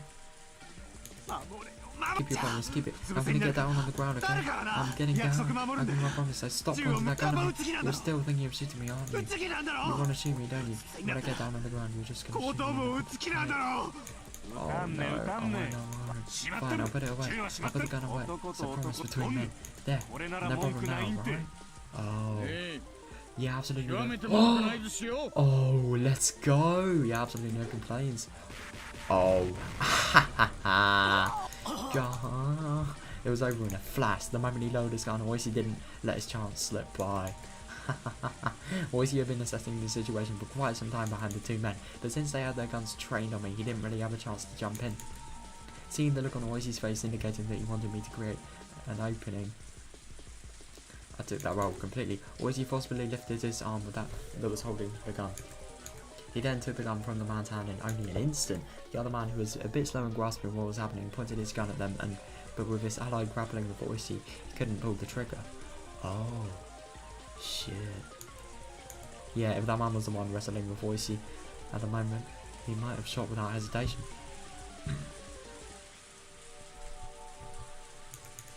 But this man wouldn't shoot. He couldn't shoot. Oishi getting the other man away while aiming the stolen gun with his left hand, pulled out his own. Oh, good for him.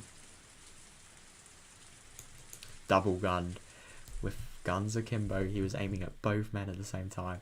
Oh my god, this is just like the best comeback. I'm so happy that he actually was able to do this for a start. I do believe that's checkmate. Hahaha, it was perfectly played, but healers of guns pointed at them.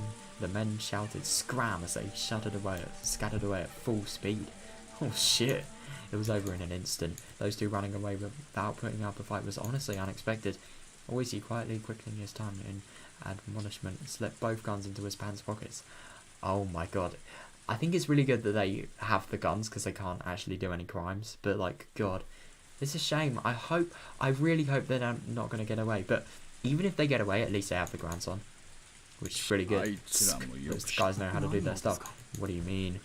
And I was went by somebody who's fleeing. Oh yeah, I want to keep attention here. Oishi and I grinned at each other.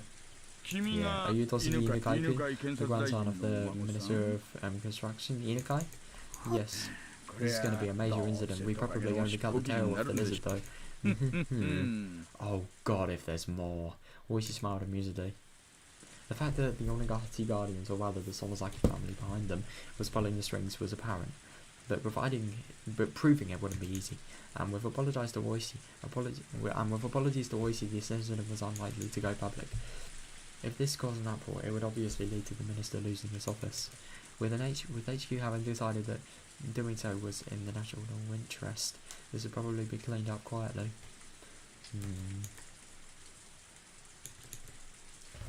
It might be a rough way of saying it, but this was born in the shadows and was going to die in the shadows. Oishi probably already understood the implications behind this incident.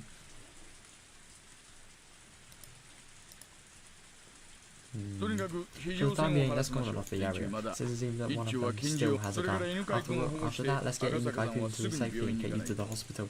Yeah, but he needs it. I mean, my god, if his forehead's really cracked open, and obviously his arm being shot, I can't imagine the pain. As tension in the situation faded, the pain from the gunshot wound in my shoulder blossomed once again. Oh, that's sad. My forehead was also stinging painfully and had grown hot enough to start a fire. Shit. Thinking that the tension had caused me to sweat, I wiped my forehead, but what came off was a large amount of blood. Oh no. I realised that my shirt had been stained bright crimson from the blood flowing from my head. I turned around. The boy was safe and sound, without a doubt. There will probably be an investigation on the men who ran, but that was for another day. At this point in time, I can safely say we had cleared the major hurdle of securing the boy's safety. Oh, good for them. As soon as I recognised that, it felt like the lights in my head had been hit by a power failure. Oh, my knees buckled from underneath me. We ran there, feeling as soft as a cloud. Oh no, he's probably gonna faint now. It didn't feel unpleasant, even as I was covered in the rain-soaked mud. Oishi came closer, asking if I was okay, but somehow I couldn't tell. I turned off the switch to the last light in my head. Oh yeah, that's it. Yep, he's bunked it. The exhaustion enveloped me. Sleep, something softer than any blanket wrapped around me. Wonder where he's going to wake up. Oh. Oh, of course there's a break in the chapter. Just like at the weirdest time. Just that pause was too long.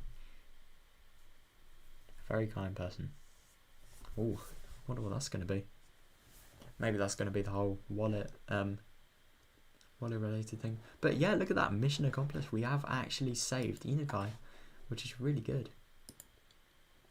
It took a long fucking while, but he did it.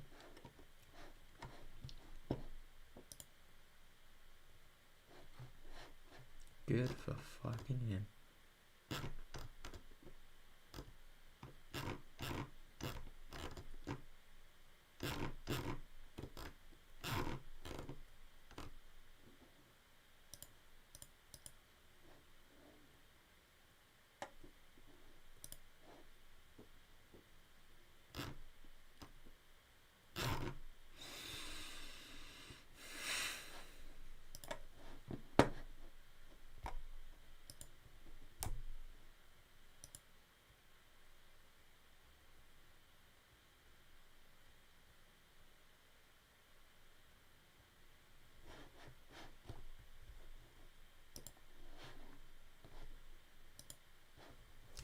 Oh, I'm just gonna take a little, little yawner.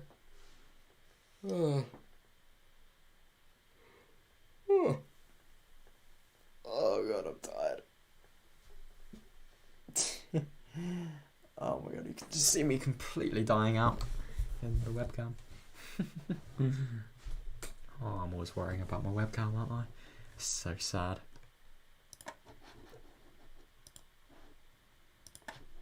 Right, let's continue. Oh, I'm so excited for this. This is my first time losing consciousness. You often hear of regaining consciousness on top of a bed, but this is my first time actually experiencing it. Yeah.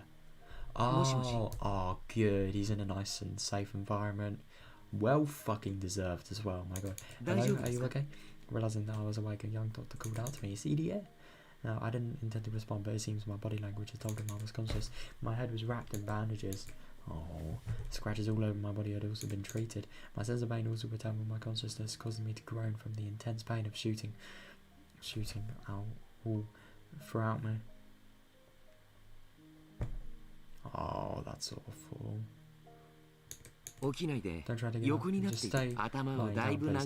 It seems that you took quite a few blows to the head. I mean, no shit, you got a fucking rock bashed at his head. I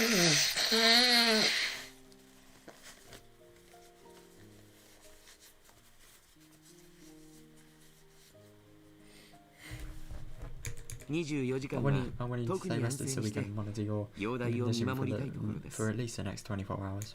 Yeah, where is this? This is my clinic. Pleased to meet you. My name is Irie.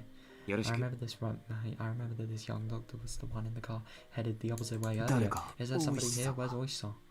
Oh. I'll call him over. There's no smoking inside the clinic, so I had him smoke outside. That feeling when the smoking addiction. Let's fucking not go. Dr. Irie left. I'm not saying Dr. Irie, I'm saying Irie Sensei.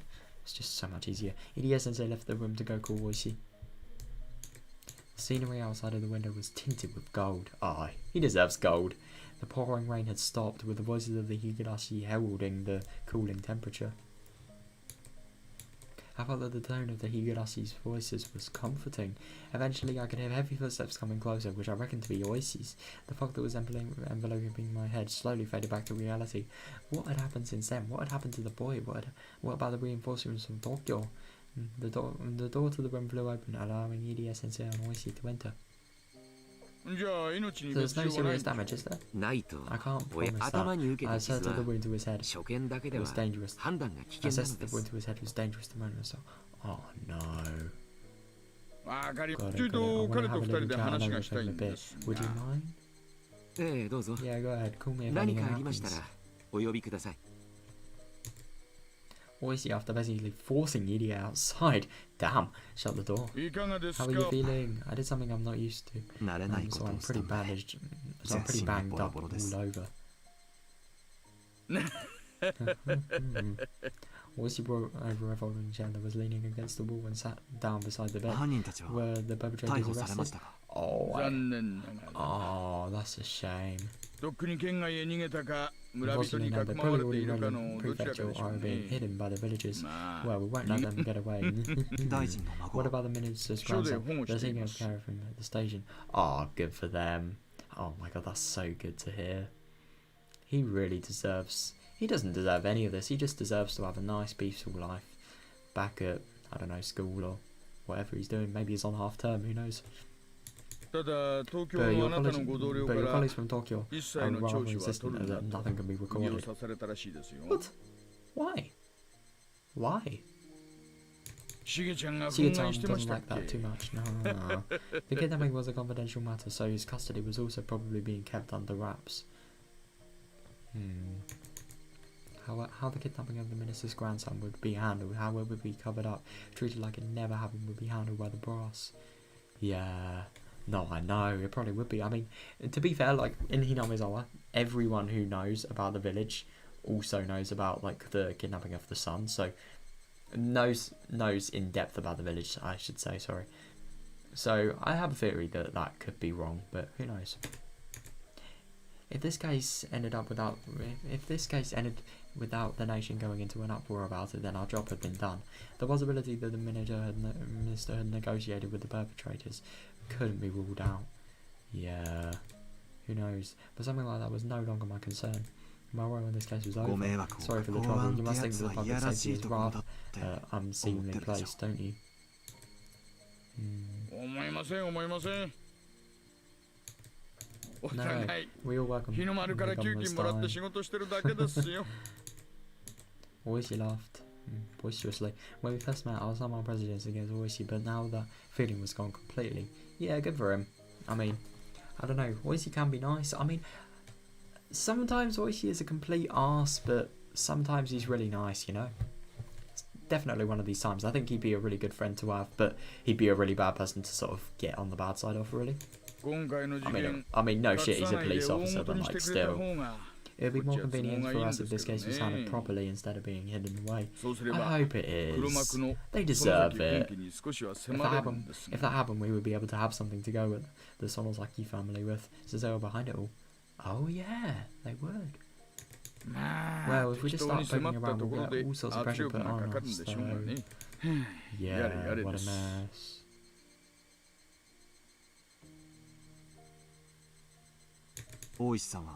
Are you going to continue the fight against the Sonozaki family after ま this? あ、いろいろと Nah, 黒い there's 噂 all こそ sorts 絶え of ませ dark んがね。 rumors swirling around them. It's not そ like の雑家に but 恨 it's みがあ not る like わ I け have じ a ゃあり personal ませんので、 grudge.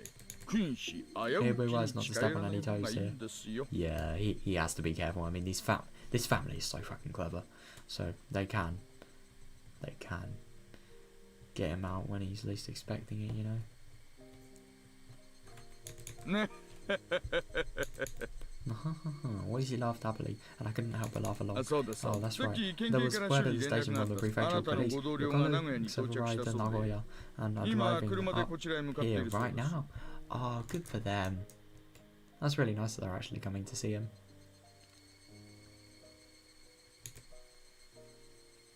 あなたは名誉 You feel の you're 負 about to 傷で start, すから so you're being recalled to 東京へ Tokyo 引き上げ apparently. だそうですよ。 Huh? そんな As わ I け was です。 shaking あな up, たの good job, you're 沖 working 宮 off での仕 Hinomia 事 is は safely 無 over. 事終 I 了 was で being す。 recalled to Tokyo. I inadvertently breathed a sigh of relief when I heard those words. I'm deeply thankful for your あなたに支 cooperation 払 with った son. 協力 It 金は seems the collaboration fee I 無駄 paid に you はな didn't り go ませ to んで waste. したね。Oh god, no. No. あ I ら、 kind of 冗 meant that 談 as の a つも joke りだったんだけど though. な。 Oishi took out his wallet, casually pulled out several large bills and jammed them into the breast pocket. Oh my god. Oh wow. Oh, that's so nice. God, I didn't think he'd actually do that. I mean, for a long time I just thought Oishi was like an entire con man. But no. Oh, that's so nice of him. Wow. これは This 協 isn't a 力 refund 金 on の the 返済 collaboration じゃ fee ない here. ですよ。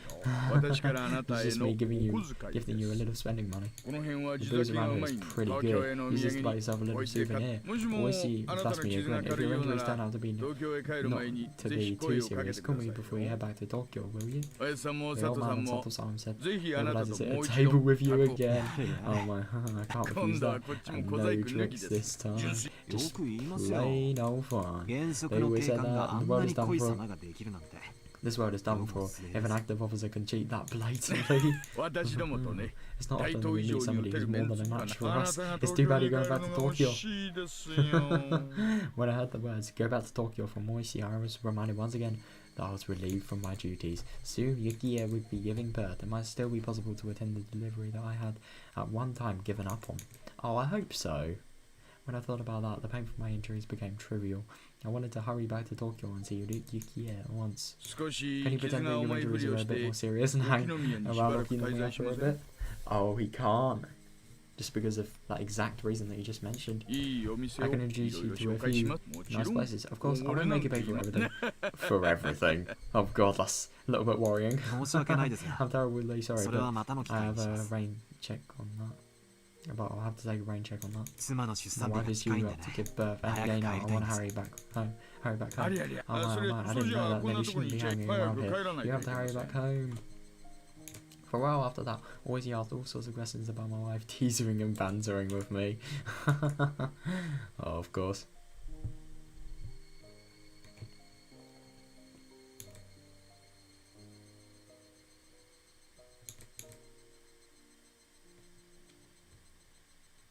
さて具合 Well は then, ど how う do you お feel? きれいそう Think で you can get up? Yeah, it's not おかげさ so まで bad 立って thanks 歩 to い you. て I も can get up 全 and 然 walk, 平 no 気です problem. よ I stood up and shuffled around for a bit, which seemed to amuse Oishi. いえいえ Nah, I just thought you might not feel 南沢 comfortable の at a 病院で hospital は in 落ち着き Hinamizawa. 家の先 Dr. 生 Yuya は said 一晩 he 泊まらせ wanted たい you み to たいなこ stay と言ってます overnight. が Oh. 犯人もまだ捕まって We ま still す haven't got 一 the 応 perpetrators, こ but the こは time あな being たにとっては is 敵地になり eminently ますからね territory for you after all. Yeah. この病院は Are you 安 saying 全 this ではない hospital isn't safe? No. Ma, Well, Dr. Irie is 入江 somebody の who's 先 well 生こ regarded こ in に the いる community. 限 I り don't は think 何も anything ない will と happen は while 思い you're ま out す here, が but I'm more worried about your 赤 mental 坂さ health. んの気分的にめいらないかという方が問題ですね No, I see what he means. I have relaxed a bit now, things have progressed this far, but it was exactly as Oishi said. When I realized that this was enemy territory, I suddenly felt uncomfortable. With leaving being the only thing left for me to do, the chance that I would come to harm was logically fairly low. But that didn't mean I was completely safe. そうです Yeah, 横に that's なっ right. ているだけなら If I'm just gonna go, ホテルのベッ if ドでも I'm 同 just じ gonna な be 気が lying します down, then doing it in a hotel bed wouldn't be all that そう different. でしょう私 Right, も right. I そ also の think 方が it's いい for と the 思い best. ます At that moment, I caught a glimpse of the clock over Royce's shoulder. It was the evening. The hours where I could call Yuki out of the hospital were almost over. I wanted to tell her as quickly as possible that I would soon be back at her side. I want to call Yuki Yuki out of the ロビーに hospital. 公 Is 衆 there a 電話とか plastic はありません phone か in the lobby? 新 No, 婚さんは you そういう newlyweds の are all も like 確 this. か If 会 I 計 recall の脇 correctly, にあっ there's た one と by the ここ register. で待ってま I'll す be から waiting いっ there. て So らっ go しゃいいってらっ ahead. しゃい Oishi laughing while saying that he was jealous, opened up the window and pulled out a cigarette even though he was in the hospital room. Oh, that's gonna be nice. Appreciative of how considerate Oishi was, I set up the lobby into the lobby to find the phone. The lobby was just a short distance down from the hallway, down the hallway from the hospital room.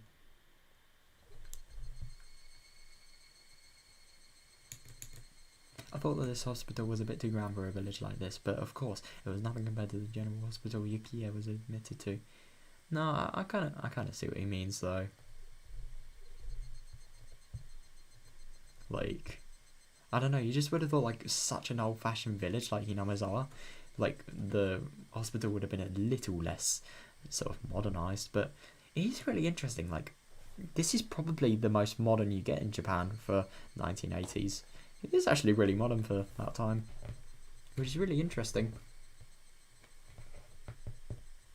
Like, you would have never called something like this modern in nowadays.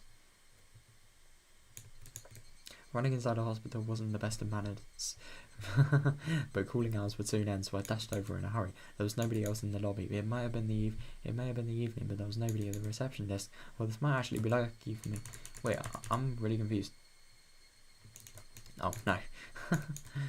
I wasn't planning to have a conversation to feel guilty about, but it would still be embarrassing to have somebody listen to the conversation between me and Yukiya. Yeah. Taking a quick look around, I soon found the payphone. Digging around my pockets, I grabbed a few coins. I was calling Tokyo from here, so I would burn through this amount fairly quickly. I picked up the receiver and inserted the coin, then dialed the number for Yukiya's hospital, which I had completely memorized at this point. The number for Yukiya's hospital had a lot of 8s and 9s, so dialing it It inevitably took some time. Normally it wouldn't be a big deal, but currently any time was precious. However, I felt that something was strange as I was dialing in the number. I didn't know exactly how to put it, but it was just as if the receiver was too quiet. Weird. That unique white noise from the telephone line wasn't there. Somehow I felt that I wasn't getting any feedback from the phone, and without feeling a response, I hung up the receiver to try again. The coin popped out from the return slot. I reinserted the coin and began dialing once again, but the receiver was still dead silent. Damn. What is this? Is it disconnected? Well, I was wasting time like this. The amount I had to spend talking with Yuki has shrunk.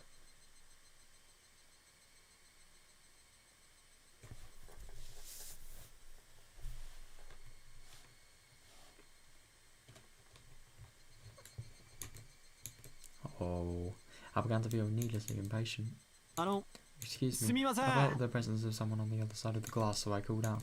There was immediate response. A man who seemed like a pharmacist came over. Yes, how can I help you? Pardon me, this phone seems to be acting a little strange. Could you take a look at it? The man came over and tried testing various things with the receiver pressed to his ear. Come to think of it, this was somebody who worked at the hospital, not somebody from the phone company. I was thinking exactly that, just as I didn't know much about phones, neither would he. What's this? The man held up the cord that connected the phone to the wall. It was what? Weird. What the heck is that? Whoa, this is a dilly of a pickle. Can't do anything with this until somebody from the phone company comes and fixes it. If you're looking for a phone, do you want to use this one in the office? I didn't want the people in the hospital office around while I was talking. Is there another place phone close by? Let's see, if you leave here and follow the road, you'll come out into the shopping district. Oh yeah. I suppose the shopping district's in Okinomiya, isn't it?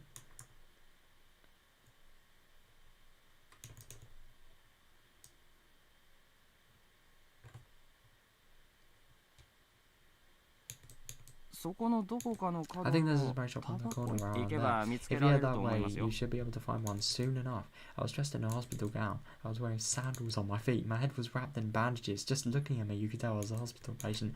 No matter how you looked at it, I was not dressed to be wandering outside. But that's where the impetuousness of youth came in. choosing the chance to talk with Yuki for even a little longer, I headed outside in my current state. Damn, that is dedication. Follow the road to the shopping district, should be able to find one soon enough. With only those two lines as my guide, I ran outside the gates of the hospital.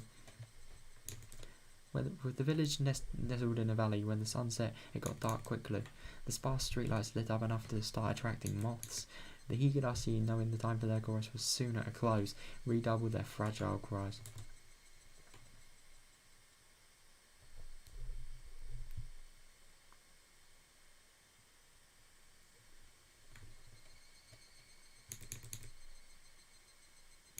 Finding the payphone wasn't as easy as the person at the hospital had suggested. Was it still up ahead? Did I miss it already? Was I getting further away? Oh god, this sounds like a nightmare. Oh, it's this place. Just as I was about to be crossed by the wave of uncertainty towering over me, I found a shop on the corner with cigarettes written on a small sign. Yes, let's fucking go. My joy spurred me onwards. Just as I had heard at the hospital, sat next to the counter of the cigarette shop was an antiquated payphone. I wasn't wearing a watch, so I didn't know what time it was. I probably didn't have much left though. But it was enough. Just as long as I could tell Yuki my job was done and I would be coming home soon. Picking up the receiver, I slid the coin down the slot, but I felt that something was strange, just like at the hospital. Even after inserting the coin, the phone showed no response. I hung up the receiver and tried putting in the coin one more time, but there was absolutely no response. The phone was dead. It couldn't be. Thinking that, I felt along the cord that protruded from the back of the phone. Doing that. What? Doing so that my hands found the back of a completely severed line. What is this? Having now the same thing happened twice, my bafflement was accompanied by a sense of unease. I think someone in the Sonozakis is easily responsible for this. They probably cut all the cords, so... No, they probably cut all cords to phone lines, so communication across, let's say, I don't know, like police. Just any type of vital communication that could have a bad impact on them, potentially, is sort of hindered. That's probably my theory. I mean, I don't know if it was intended for, like, this exact purpose. I mean, why would it be? But, like, Yeah, that's probably the most likely thing. It seemed that the god had been severed cleanly by a sharp blade of some sort. Yeah, it is weird, and I may be mistaken, but it didn't look like much time has passed since it was cut. Okay, that's even weirder. Excuse me, hello? Opening the booth up at the window of the tobacco shop, I looked for somebody in the dimly lit interior. Eventually, there were the sounds of somebody plodding down some stairs, and an old lady appeared. The old lady's plodding in lethargic steps for some reason only served to me to make me more frantic. You need some cigarettes? I'll get my husband. I'm not here to buy cigarettes, rather this phone here. Realising that saying the phone was broken and asking them to take a look at it was going to get me nowhere, I swallowed back my words. Sorry, it seems that this phone is broken. I was wondering if you could tell me where there's another payphone. The old lady moved her drawer down slowly as if chewing on the meaning of my words. It seemed that she wouldn't understand until she had digested things thoroughly. So the phone is broken. That's a dilly of a pickle. That's actually really weird. I mean, I know this is a coincidence, but like that's the same phrase that was used before. I remember it because of how weird it was. You should try another payphone. That's very helpful. The old lady directed me to another payphone that seemed quite a ways away. Oh, her way of telling me things was so long-winded that I inadvertently started to get impatient. At the moment I spotted the clock in the dim interior of the store. The minute hand was just about to point straight up. Even if there was a payphone right here that I could use, I would only be able to tell Yukiya good night with the time I had left. Oh. On top of that, my destination was a remote payphone, which I didn't even know the exact distance to.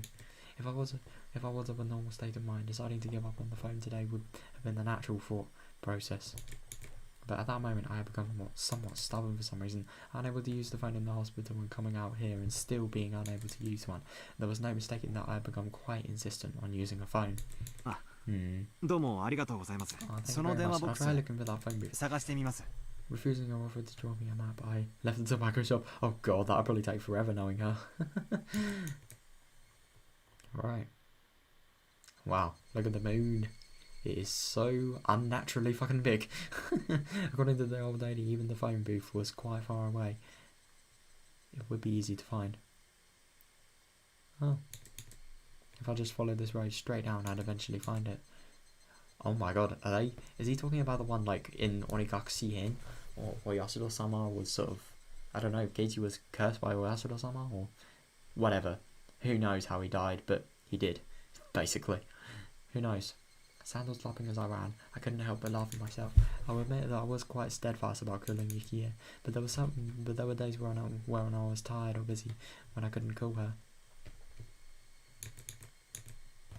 Even today, my entire body was covered with injuries and I was dead tired. On top of that, there wasn't much time left. It wouldn't be strange at all if today was one of those days I didn't kill her, but having twice been fooled by trying to kill her, had I become hot-headed about it?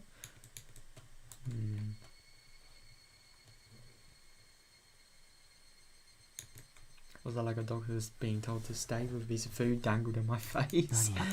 What am I doing? Even so, I couldn't now quell the uneasy feeling of sitting in the pit of my stomach.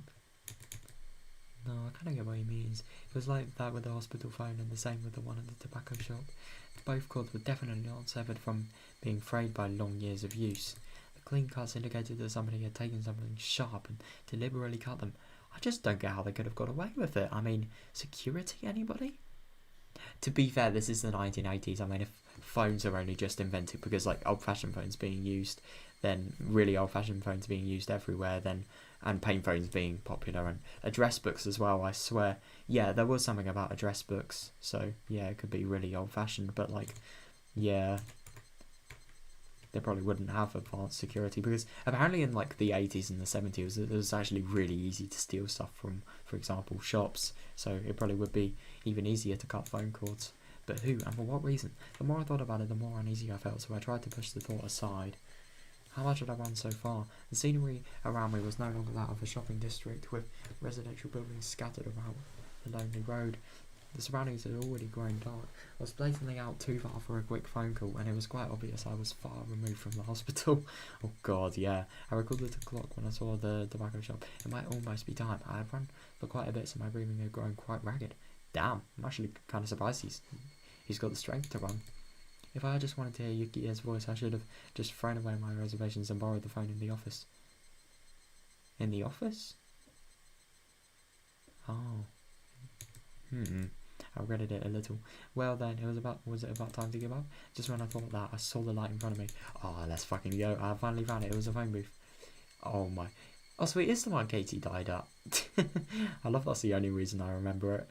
It seemed that the light in the phone booth had recently been changed, as it shone with a vivid white light, although in the gloom of Hinamizawa it was nothing more than a gathering spot for moths.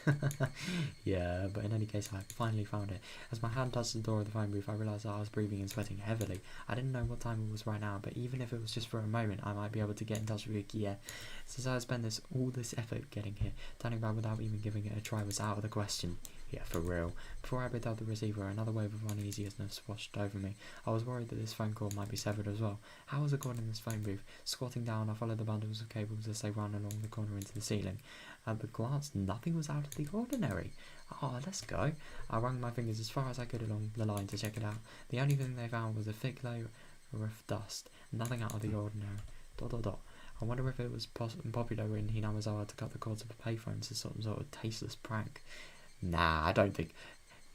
Who would even do that though? I don't know. Mion? Shion? Yeah, no. No way. Satoko? That could actually be a good thought, to be fair. But she wouldn't do that, I don't think. The only prank she does involves her friends. She never actually goes out in the public and does stuff. To be fair, this was a long time ago, so maybe Satoko could have been in her like really young phase, you know, when she would sort of defy all the rules. She would, I mean, for example, the incident with like the fake child abuse and her father, like that. I do wonder if that could maybe happen, but yeah, it's really unlikely if you ask me. I just don't think she'd do it. I have a feeling this was definitely premeditated. No way it wasn't. It might be written to sort of voice sound about this later. Even if it was nothing more than a prank, it was still vandalism of public property. Yeah. In any case, this one was fine this time. Pulling out a coin from my pocket with one hand, I picked up the receiver with the other. But this time, before the receiver even reached my ear, I felt something was off. The receiver was light. It was more than a slightly unpleasant feeling. It felt almost sickening. To verify the source of my displeasure, I peered the receiver in my hand with a measure of reluctance. What the hell is this? The coil cord that connected the receiver to the rest of the phone had been ripped apart. What? Okay, this is weird. The coil cord that connected the receiver to the rest of the phone had been ripped apart, the tip of the cable swaying in the air. But he literally just felt it and there was nothing. It was all I could do to restrain myself as a raw, unpleasant feeling worked its way up the small of my back. It was a type of dread, but I don't blame him. At that moment, I heard the crunch of somebody stepping on gravel. The light was reflecting off the glass walls on the booth, leaving me unable to see outside into the darkness. I steeled myself and stepped out of the phone booth. The inside of the booth was lit with that strong light, which might have made it warmer in there.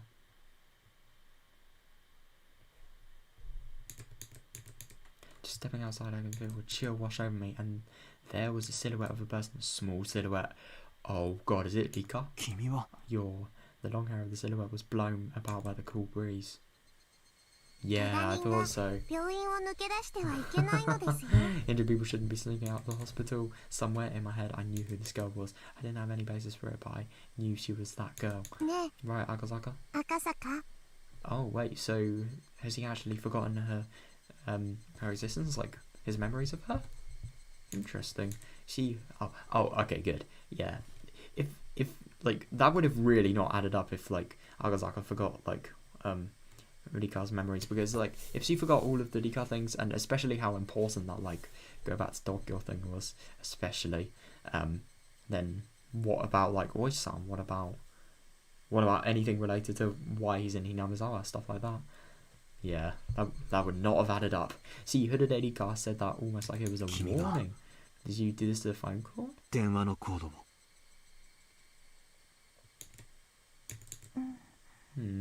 Her expression remained unchanged and my question was left unanswered. In other words, no response. Regardless, I felt that she had affirmed my suspicions. Why would she do something like this? Why? The last word had a tinge of anger behind it. I frantically tried to soothe things out, but she didn't seem very afraid. Oh, there's nothing that can be done. Huh? I interpreted her words as meaning that I wasn't going to be in time for cooling hours at the hospital. But thinking about it, though, would have been a strange thing to say. Why would she know something like that? Yeah, definitely. I could take what she said to have any other meaning.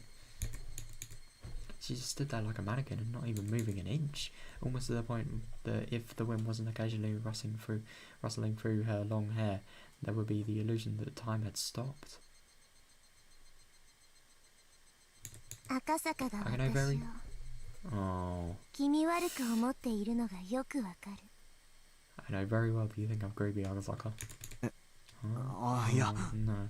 That's not true. My denial came out like almost like a bad post composed for a poetry slam, but her words were right on the mark. I'd always felt something ominous and uncanny about her, ever since our strange threats to the shrine. Oh shit, she's getting weird now. Eek. She had noticed that my expression was contrary to my words, seemingly laughing at the gap between them. Agasaka, you coward. Oh shit. Bro, says you. You haven't been blimmin' like, I don't know, just fighting people, saving this little kid's, I don't know, not, what future really? Like, what would have happened if he never got saved, I wonder?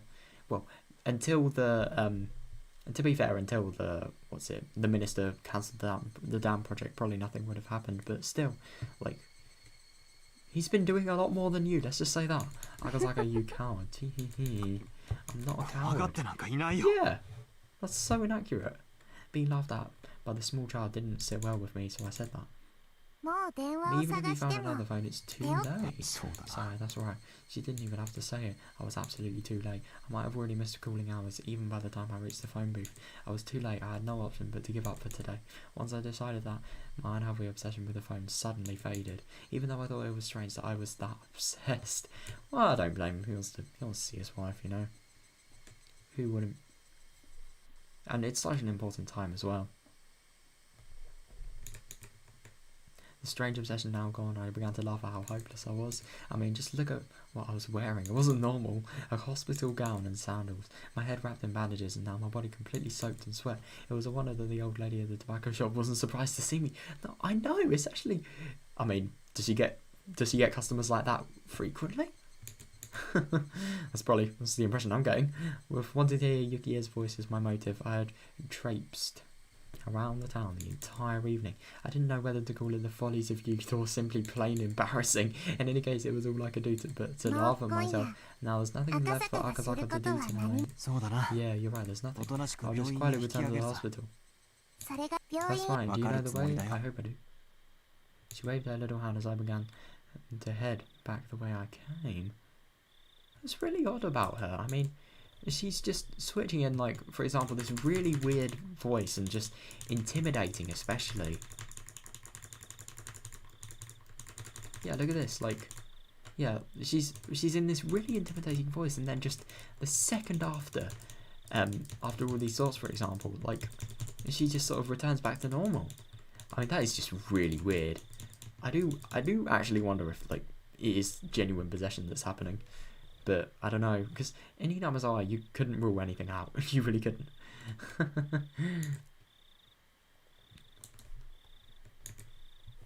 It is odd. She waved her little hand as I began to head back the way I came. She began to follow alongside of me. Looking at her face, I could see that she wore a mischievous smile, as if she were extremely interested in whether or not I would get lost. Is Rika-chan's house also this way? It is. When your parents be mad that you're walking around here alone at this hour? Not really, my parents are busy today, so they'll probably forget about me. God. Even then, it's best if you head on home. They'll definitely be angry. God. Parents forgetting about fucking... I don't know, Rika's like maybe... say 9, 10 in this? You can't fucking do that. That's awful parenting. Like, really awful parenting. Even if they are, it's much more interesting to talk with Akazaka, so I'm fine. She said that with a face free from worry as she looked up at me once more and smiled. When she showed me that smile, that eerie feeling surrounding her faded.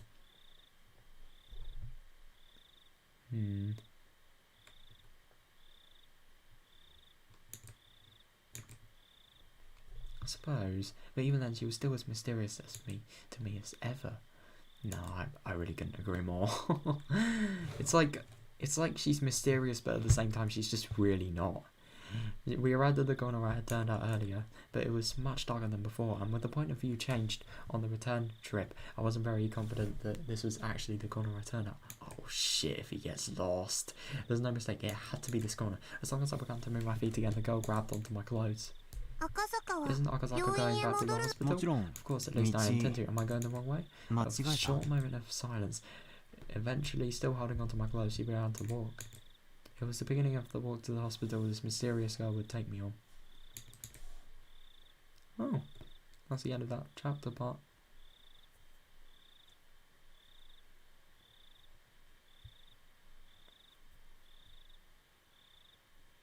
It's going to be interesting. The person who was running around cutting all the phone calls was you, Rika-chan. You shouldn't do that anymore. I'm not sure what you're talking about. What? Wow. I'm actually kind of surprised about that. Really? She tried to play dumb, but... Oh, right. But she tried to play dumb, but it was written all over her face. It was obvious he was trying to laugh it off, but that adorable smile at first just made me want to forgive her. I'm going to be a horrible father, aren't I? The momentary lapse in tension was erased by her next words. It's good that they found the grandson safe and sound. Yeah, couldn't agree more. Unable to respond right away, I sunk into silence. I had already learned this from Sato-san's info, didn't I? This girl, no, this entire village knew everything since the moment I set foot in it. Yeah, that is actually really fucking odd that she knows, because it's confidential information, they can't leak it. God, that is weird. Yeah, they can't possibly leak the information, like it has to be a secret matter, so why does she know about it? I mean, I don't know. I suppose maybe they could have been seen, but I can't really think of any other reason.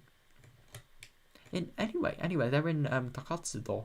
Isn't that, like, if they wanted to go to, I don't know, like Tokyo where the minister is, then wouldn't they need to, like, drive a whole different way? Or would they need to go through Hinamizawa? That could probably have an impact, but who knows. It's just really odd that. I considered playing dumb, but in the end I chose not to. With everything being known already, there was no point in me finding endurance somehow. That's great, now you can go back to Tokyo. Thank you. Are your injuries bad, Akazaka? Don't know. I haven't heard anything from the doctor yet, so I don't know if they are awful or not. I don't know if they are or not. Come to think of it, I vaguely remember being told to lie down and take it easy for at least 24 hours. Oh my god, of course he's going against doctor's orders. Well, I don't blame him. I have that respect for him for wanting to be able to talk to his wife, you know. It's actually kind of like a real bastard move of Rika to actually cut the blooming phone calls. I mean, like, why would you do that? I mean, not just from Akazaka, but like for literally everybody in the town. I mean, I guess she doesn't understand because she's really young and everything, but like, it's just weird. Why would she do that? Or could there be something more than this? You know, that other side of Rika that, like, nobody wants to talk about, nobody wants to acknowledge, but we have to realise that it's still there. Maybe it could be that. Who knows? Does that mean bed rest? The wounded shouldn't be sneaking out of the hospital. People shouldn't be cutting folk. Oh, roasted. I have no idea what you're talking about.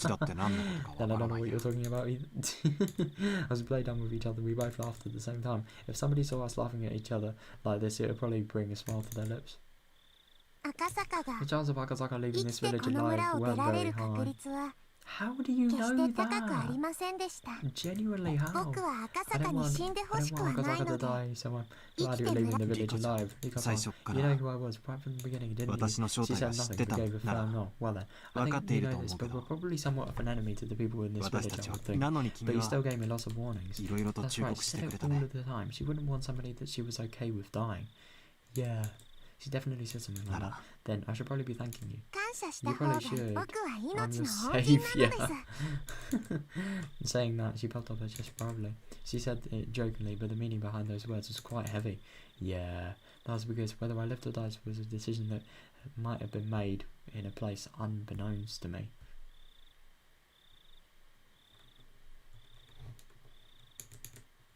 She said those words with such an adorable smile that it took a few moments of silence for their weight to settle in.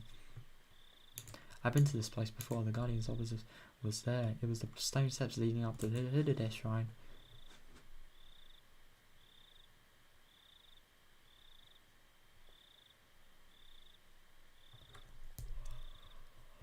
Oh.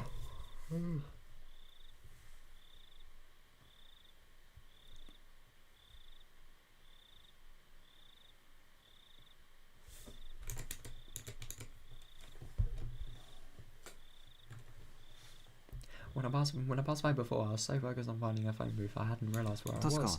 If I recall correctly, this shrine used to be Hikata's house, right? Yeah, something like that. And looking up at the shrine grounds, it was brightly lit and energetic voices could be heard. What was going on? There was a festival today. Oh! The festival. The best and only festival in Hinamizawa, the Watanagashi Festival. That's actually really interesting. Oh my god. Could you imagine if Oyasuro-sama gets like Akazaka or Oishi? That would just be awful. I mean, I don't know. He is leaving soon. Oh god, the less he knows, the better, I think.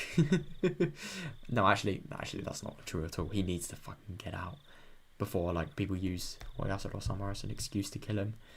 Because it could be likely that he could be one of the people, because I suppose he could be an enemy of Oyasuro-sama, because him having saved the people that kidnapped was opposing one of the methods of protest that was used for getting Hinamizawa in like a good state again, getting it in a peaceful state that was unaffected by anything. So in theory it could be, but I don't know.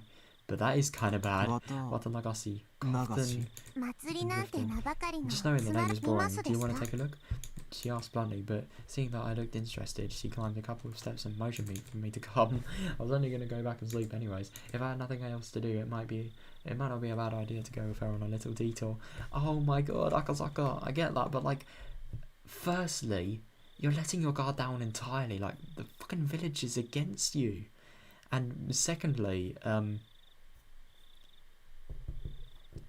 like, how's he going to look at that blooming hospital gown just walking around in public? That's actually really funny that Nika hasn't commented at all on his clothing, apart from, like, obviously injured people shouldn't be walking out. In the hostile territory there was this village. I didn't know what would happen if I ventured down a side road without Oishi. Even though I thought of this village like that, when I was with this girl I forgot all about it. And yeah, who's gonna fucking kill, like, who's gonna do any harm to Akazaka when Rika's there right next to him? Like, nobody will, no way. In any case, even without anything to back it up, I felt like that as long as I was with her, none of the ill will from the village would befall me. Yeah, I agree. I don't think it would.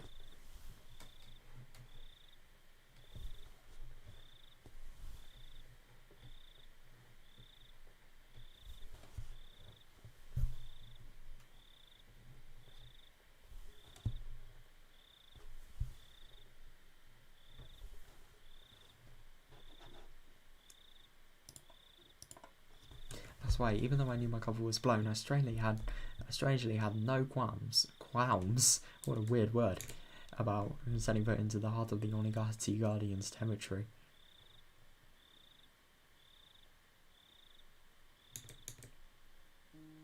Climbing up onto the grounds of the shrine, I could see that there were about 3 pavilions set up with meeting tables and folding chairs.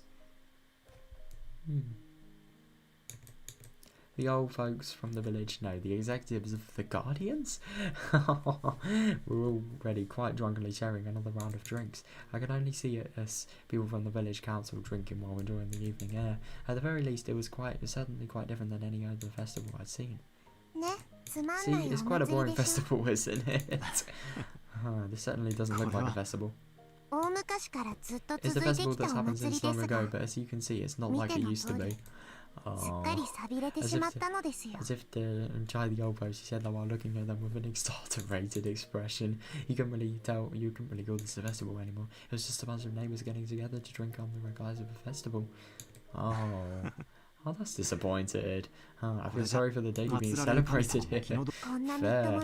Give this sorry excuse for the festival 5 or 6 more years, and then everybody in the village will start coming. Oh yeah, that's good. So, I wonder if in 5 or 6 years' time, that is when the Oyasura-sama cursed deaths start happening.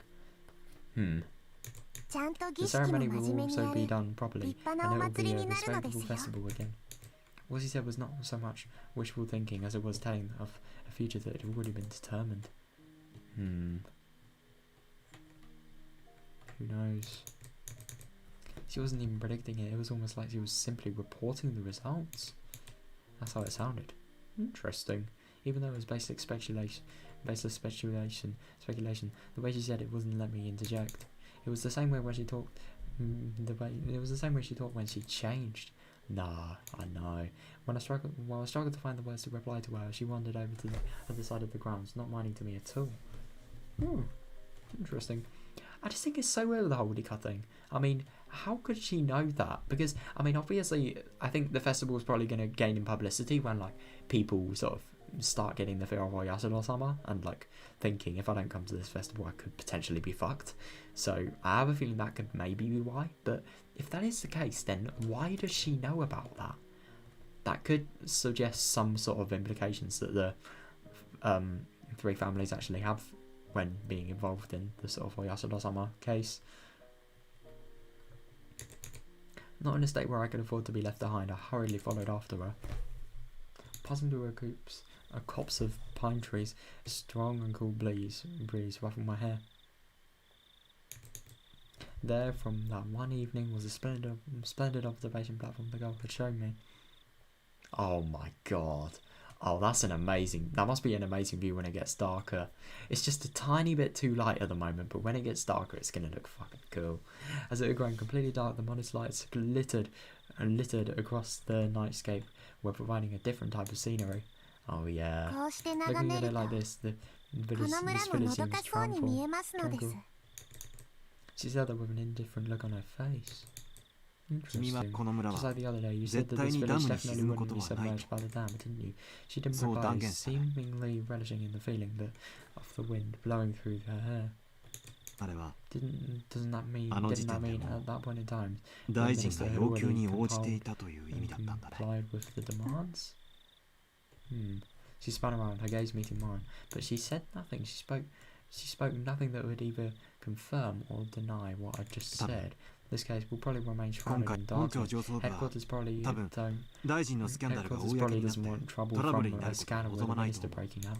Yeah, there's no mistake that they threatened to kill the grandchild. Oh my god, did they threaten to kill him? Oh god. Then negotiations with the minister were successful and the grandson was released. The one who saved the grandson was you. I wonder about that. The discovery of that wallet started this chain of events. Oh yeah. That alone was too convenient, I think. I wonder. It's actually very interesting. Like, Akazaka's meant to be a police officer and he's just leaking, like, private case information to some kid. I mean, if a kid, for example, like, there's no mistake that they threatened to kill a grandchild. Those are not the words of, like, blimmin' a kid as young as her. Like, who would have known if she could maybe just leak it to the people? I don't know, maybe if she had, like, an accomplice she could just leak everything to. Who knows what she could do? I don't know. Ever since the moment that the wallet was discovered, I felt something was odd.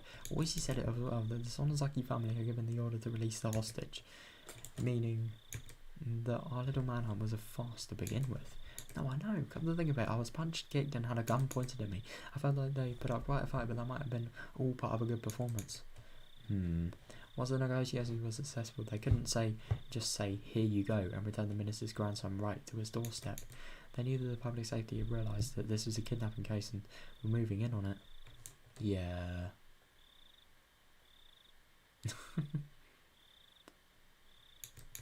Yeah, that's why due to the actions of the public safety, the grandson was able to rescue safely. So the minister didn't give in to any unreasonable demands. That type of performance wasn't necessary. Oh, I'm actually kind of surprised. It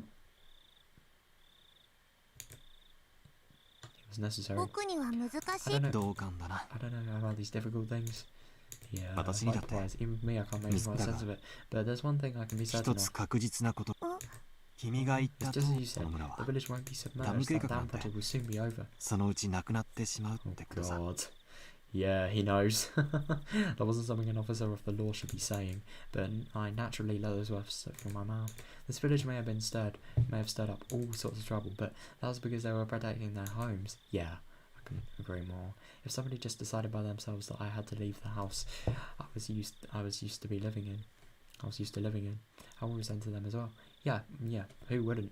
I mean, to be fair, I do think this is all cool and all, but the thing is, at the same time, there's a difference between protecting your home and being completely barbaric. Like, you cannot deny that, like, for example, you know, the soldiers and how much they assaulted Akazaka and Oishi as well. Like, you cannot deny that that is some just really immoral and, like, awful shit that's been going on, you know?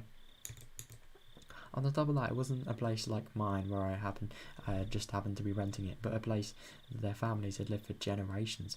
Oh, that's even more so then, yeah. It might be ignorant to call their spirit resistance and overreaction.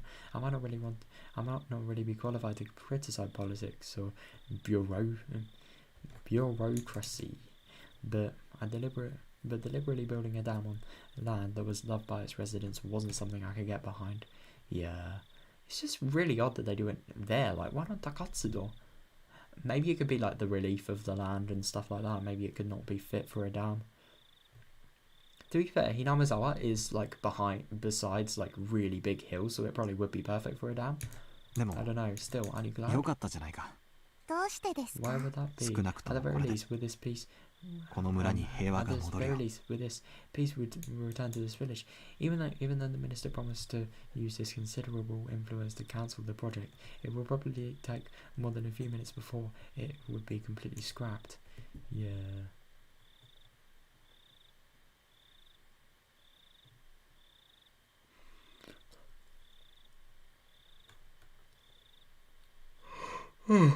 Yeah, I suppose, because they'd have to completely disassemble everything.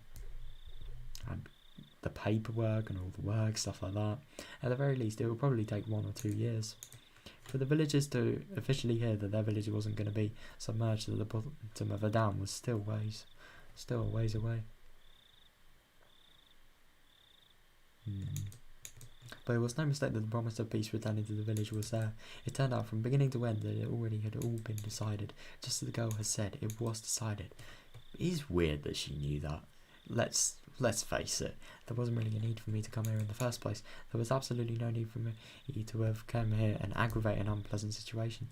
Oh, don't think that, man. You fucking saved his life. I mean, what would have happened without it? I mean, actually, I do kind of get what he means, because he probably would have still given into it anyway, because, like, he loved his son and everything, I'm sure. Or at least I fucking hope so. But, like, he would have given in and cancelled the dam project, so in theory their input wasn't really needed. But they still saved him. They still did what they thought was right, and that's what deserves the most respect, you know? If I had never come here, then the grandson's reliefs might have been done in a more amicable manner. Peace in this village? When I nodded, she laughed as if to admonish me, but her face remained indifferent, expressionless. And then her eyes narrowed slightly as she snickered. Even though every year from now on something bloody will occur. What? How the fuck does she know that? What? So I think this is like the other Rika now. God. Rika-chan, what are you talking about? As the wind blew her hair about, this girl, as if taking pleasure in that I was the only one who didn't know, continued to snicker as she looked at my face for a while. You see, in a few years, I'll be killed. What? Oh, I suppose June 1983. God. How did she know this? It's just so weird. Huh? Back up by the moon, it was hard to tell if her expression that had been cast in shadow was smiling, amused. God, and yet she knows she's gonna die. How do you get amused over that? And this could actually, what she said here, something bloody will occur, that could definitely amount to the evidence that Oyasha no Sama was actually like the work of people and not like a genuine curse. Which, I mean, I wouldn't be surprised if it was a genuine curse, but at the same time I wouldn't be surprised if it was genuine people. So yeah, or resigned. You will? Why? It's a very unpleasant thing though. It's also probably been decided already. Decided already. Who would decide some sort of thing? I'd like to know that as well. Turning about to face me, she showed me a resolute expression for the first time, and after staring into my eyes for a moment, she turned back to gaze at the scenery before she spoke her next words. There's a lot of people who have no regard for human life. Yeah. Even if I tell you this, it might not change anything. But if you want to erase the spectre of death sometimes, like with the reflection of the moon on the water, all you have to do is throw a small stone.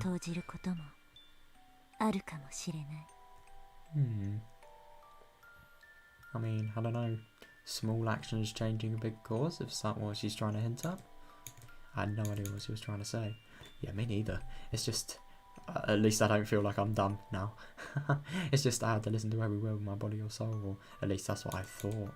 Yeah, one in a lifetime opportunity, you won't miss it. This day next year, yes, June 1979. On this day, the foreman of the dam construction project will be killed.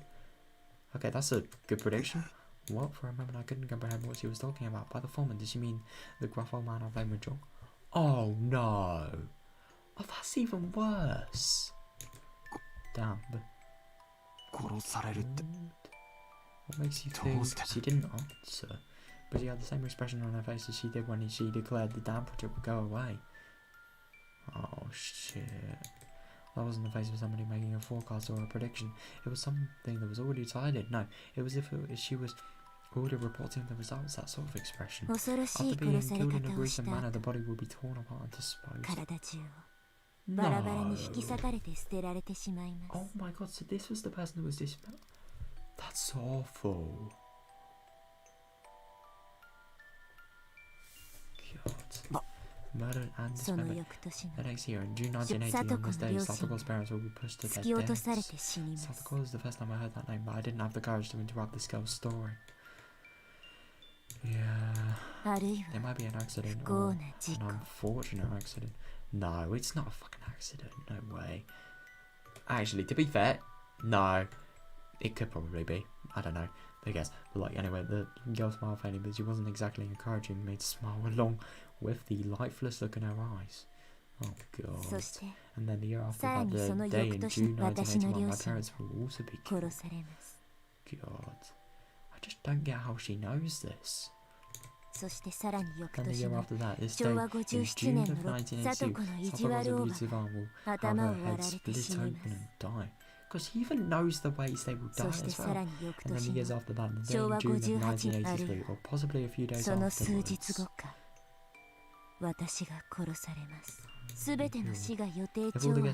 If all the deaths are preordained, then the last one will also be all according to plan. But then whose plan would it be? Yeah, bro, for real. I mean, she's literally correctly predicted the entirety of the deaths, but like, whose deaths would it be? That's the question. I mean, the thing is about the whole prediction thing before, like, it could have just been like common sort of guessing, you know, could have just been like a educational guess, but you can't just educationally guess that somebody would be dismembered and then like somebody specific will be dismembered and then like the next year they actually are. Like, no way. This is like actual prediction. Blood. And weird sound effects as well. The village is full of murderers and people who had no regard for human life. But I couldn't agree more. It would be fine, like literally Sonozaki family. It would be fine to believe that all the deaths after 1982 would be the work of somebody in the village. It would be fine to believe that all the deaths would occur were at the discretion of those who control the village. But that didn't explain what would happen in 1983. There was nowhere that the last death would fit in with anybody's plans. They had no regard for humans' life. They would use every means at their disposal to meet their goals. What even are their goals though? You can't not ask that. But their goals were at odds with the last death. That's why their last death was unrelated to them. But the last death would definitely, most likely, probably without question, happen. Probably, definitely, I dare say. I mean, the thing is, as well, how does she know it's the last one? Because, I mean, I guess she can definitely predict the future, but, like, can she predict after she dies, I wonder? Yeah, she does say it's the last one. Interesting. The last death would be a merciful one.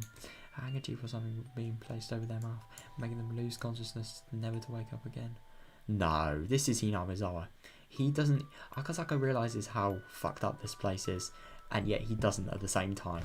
He doesn't realise the methods in which they use to kill people, and he doesn't know the context by Onigachi Guardian's name.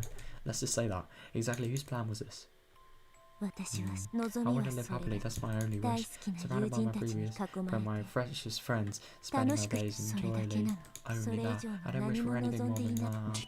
Rika-chan. I don't want to die. The girl stoic as ever let those last words slip into the end. Who does? God.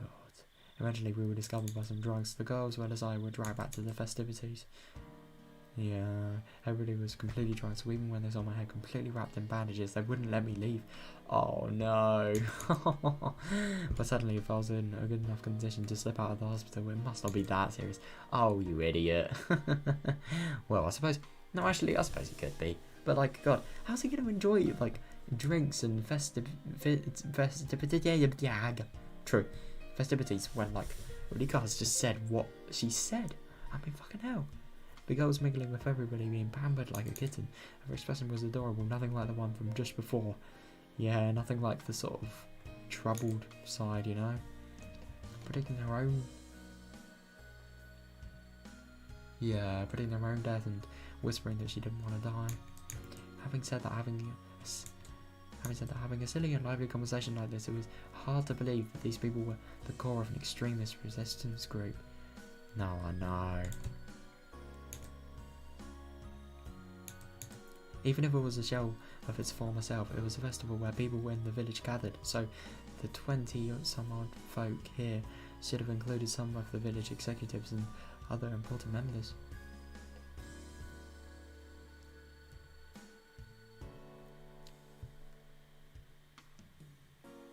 No, I know. It's interesting that. Really probably would be. Among those, there were no doubt that there were some members that were at the Sonozaki family council in attendance, meaning even if we never met face to face before, there were people here who knew my identity. Oh no. Well, nothing's gonna happen though. They're too drunk to do anything, which is really, really good. In a small village like this, they knew the faces of all the villagers that lived there. Yeah.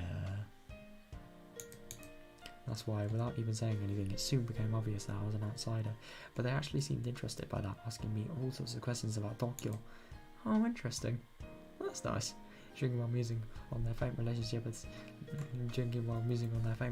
the city had with the villagers, and empathising their rather meagre environment. The confidential tasks with the minister were finished, and his grandson was in police custody. Everything was over.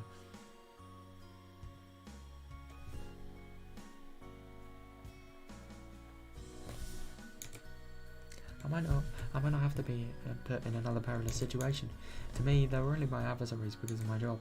Outside of that, there was no reason I couldn't be friendly with them. The next time I visited this village, would it return to being a tranquil and beautiful place? Just wait for after 1983. Pray that pray that you're in a good world, really. If that happened, I might be able to take a relaxed walk around the village with her again. My cup was once again filled to the brim with beer. Bro, lucky. By the time I was able to get away, it was in the middle of the night. The girl at some point disappeared. It seems like her parents had told her not to go home and sleep when she let out a large yawn. The old folks, who had absolutely no remorse for making an injured person hang out with them, told me as much as they laughed.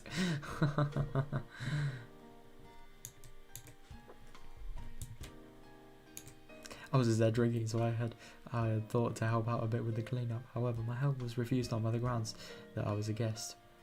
Oh. On top of that, they had a car prepared to take me back to the hospital. Wow. That's really nice of them. Well, I suppose that's what you get for having fun, you know? Having the whole drink fun and then that. Must be amazing. But who's driving though? Are they drinking and driving? Well, this is Hinamazawa. If they have no regard for human life, then they probably don't have any regard for drinking and driving. Let's just say that. Losing the battle against my sleepiness inside the car, I was sound asleep until we reached the parking lot of the hospital.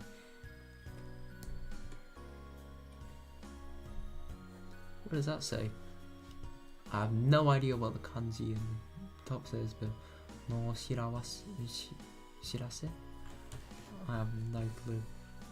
Don't even know if I've read that right. That's definitely Shira's kanji though. Yeah, that is, yeah. The front door of the hospital was naturally locked at this hour. Oh no. oh, that's really lucky. Oh my god, if he was just locked throughout the entirety of the night, that would have been so awful. I wandered around bewilderedly searching for a back entrance until somebody on night duty found me and let me inside. Where were you this late at night? Irie Sensei was worried, you know.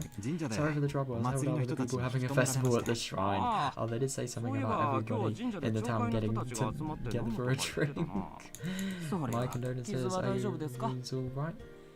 It's actually really nice that he could just, you know, fit in with the whole atmosphere, meet some new people. I'm just surprised that he would actually be able to, considering like all the hostility he would have thought Hinamazawa could have had.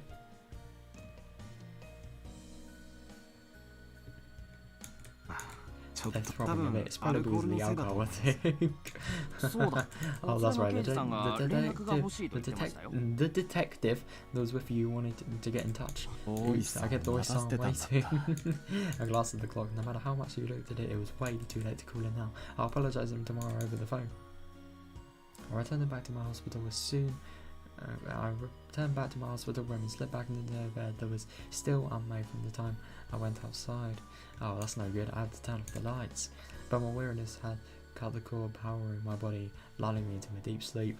Wow. God, that's how you know he's tired. He sleeps with the lights on. Ah, that's it. Right. Just like Akazaka, I'm probably going to go to bed now.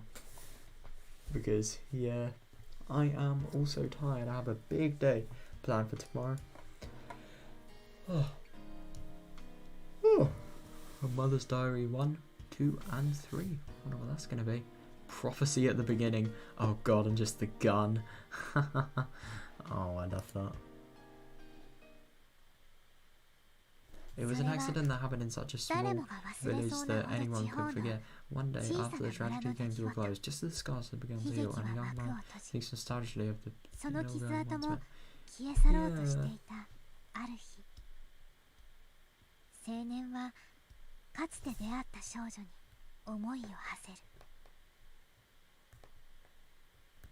The words he couldn't ask that day, the promise he couldn't fulfill that day, those regrets and lamentations opened the fate that was sealed and became a single hope.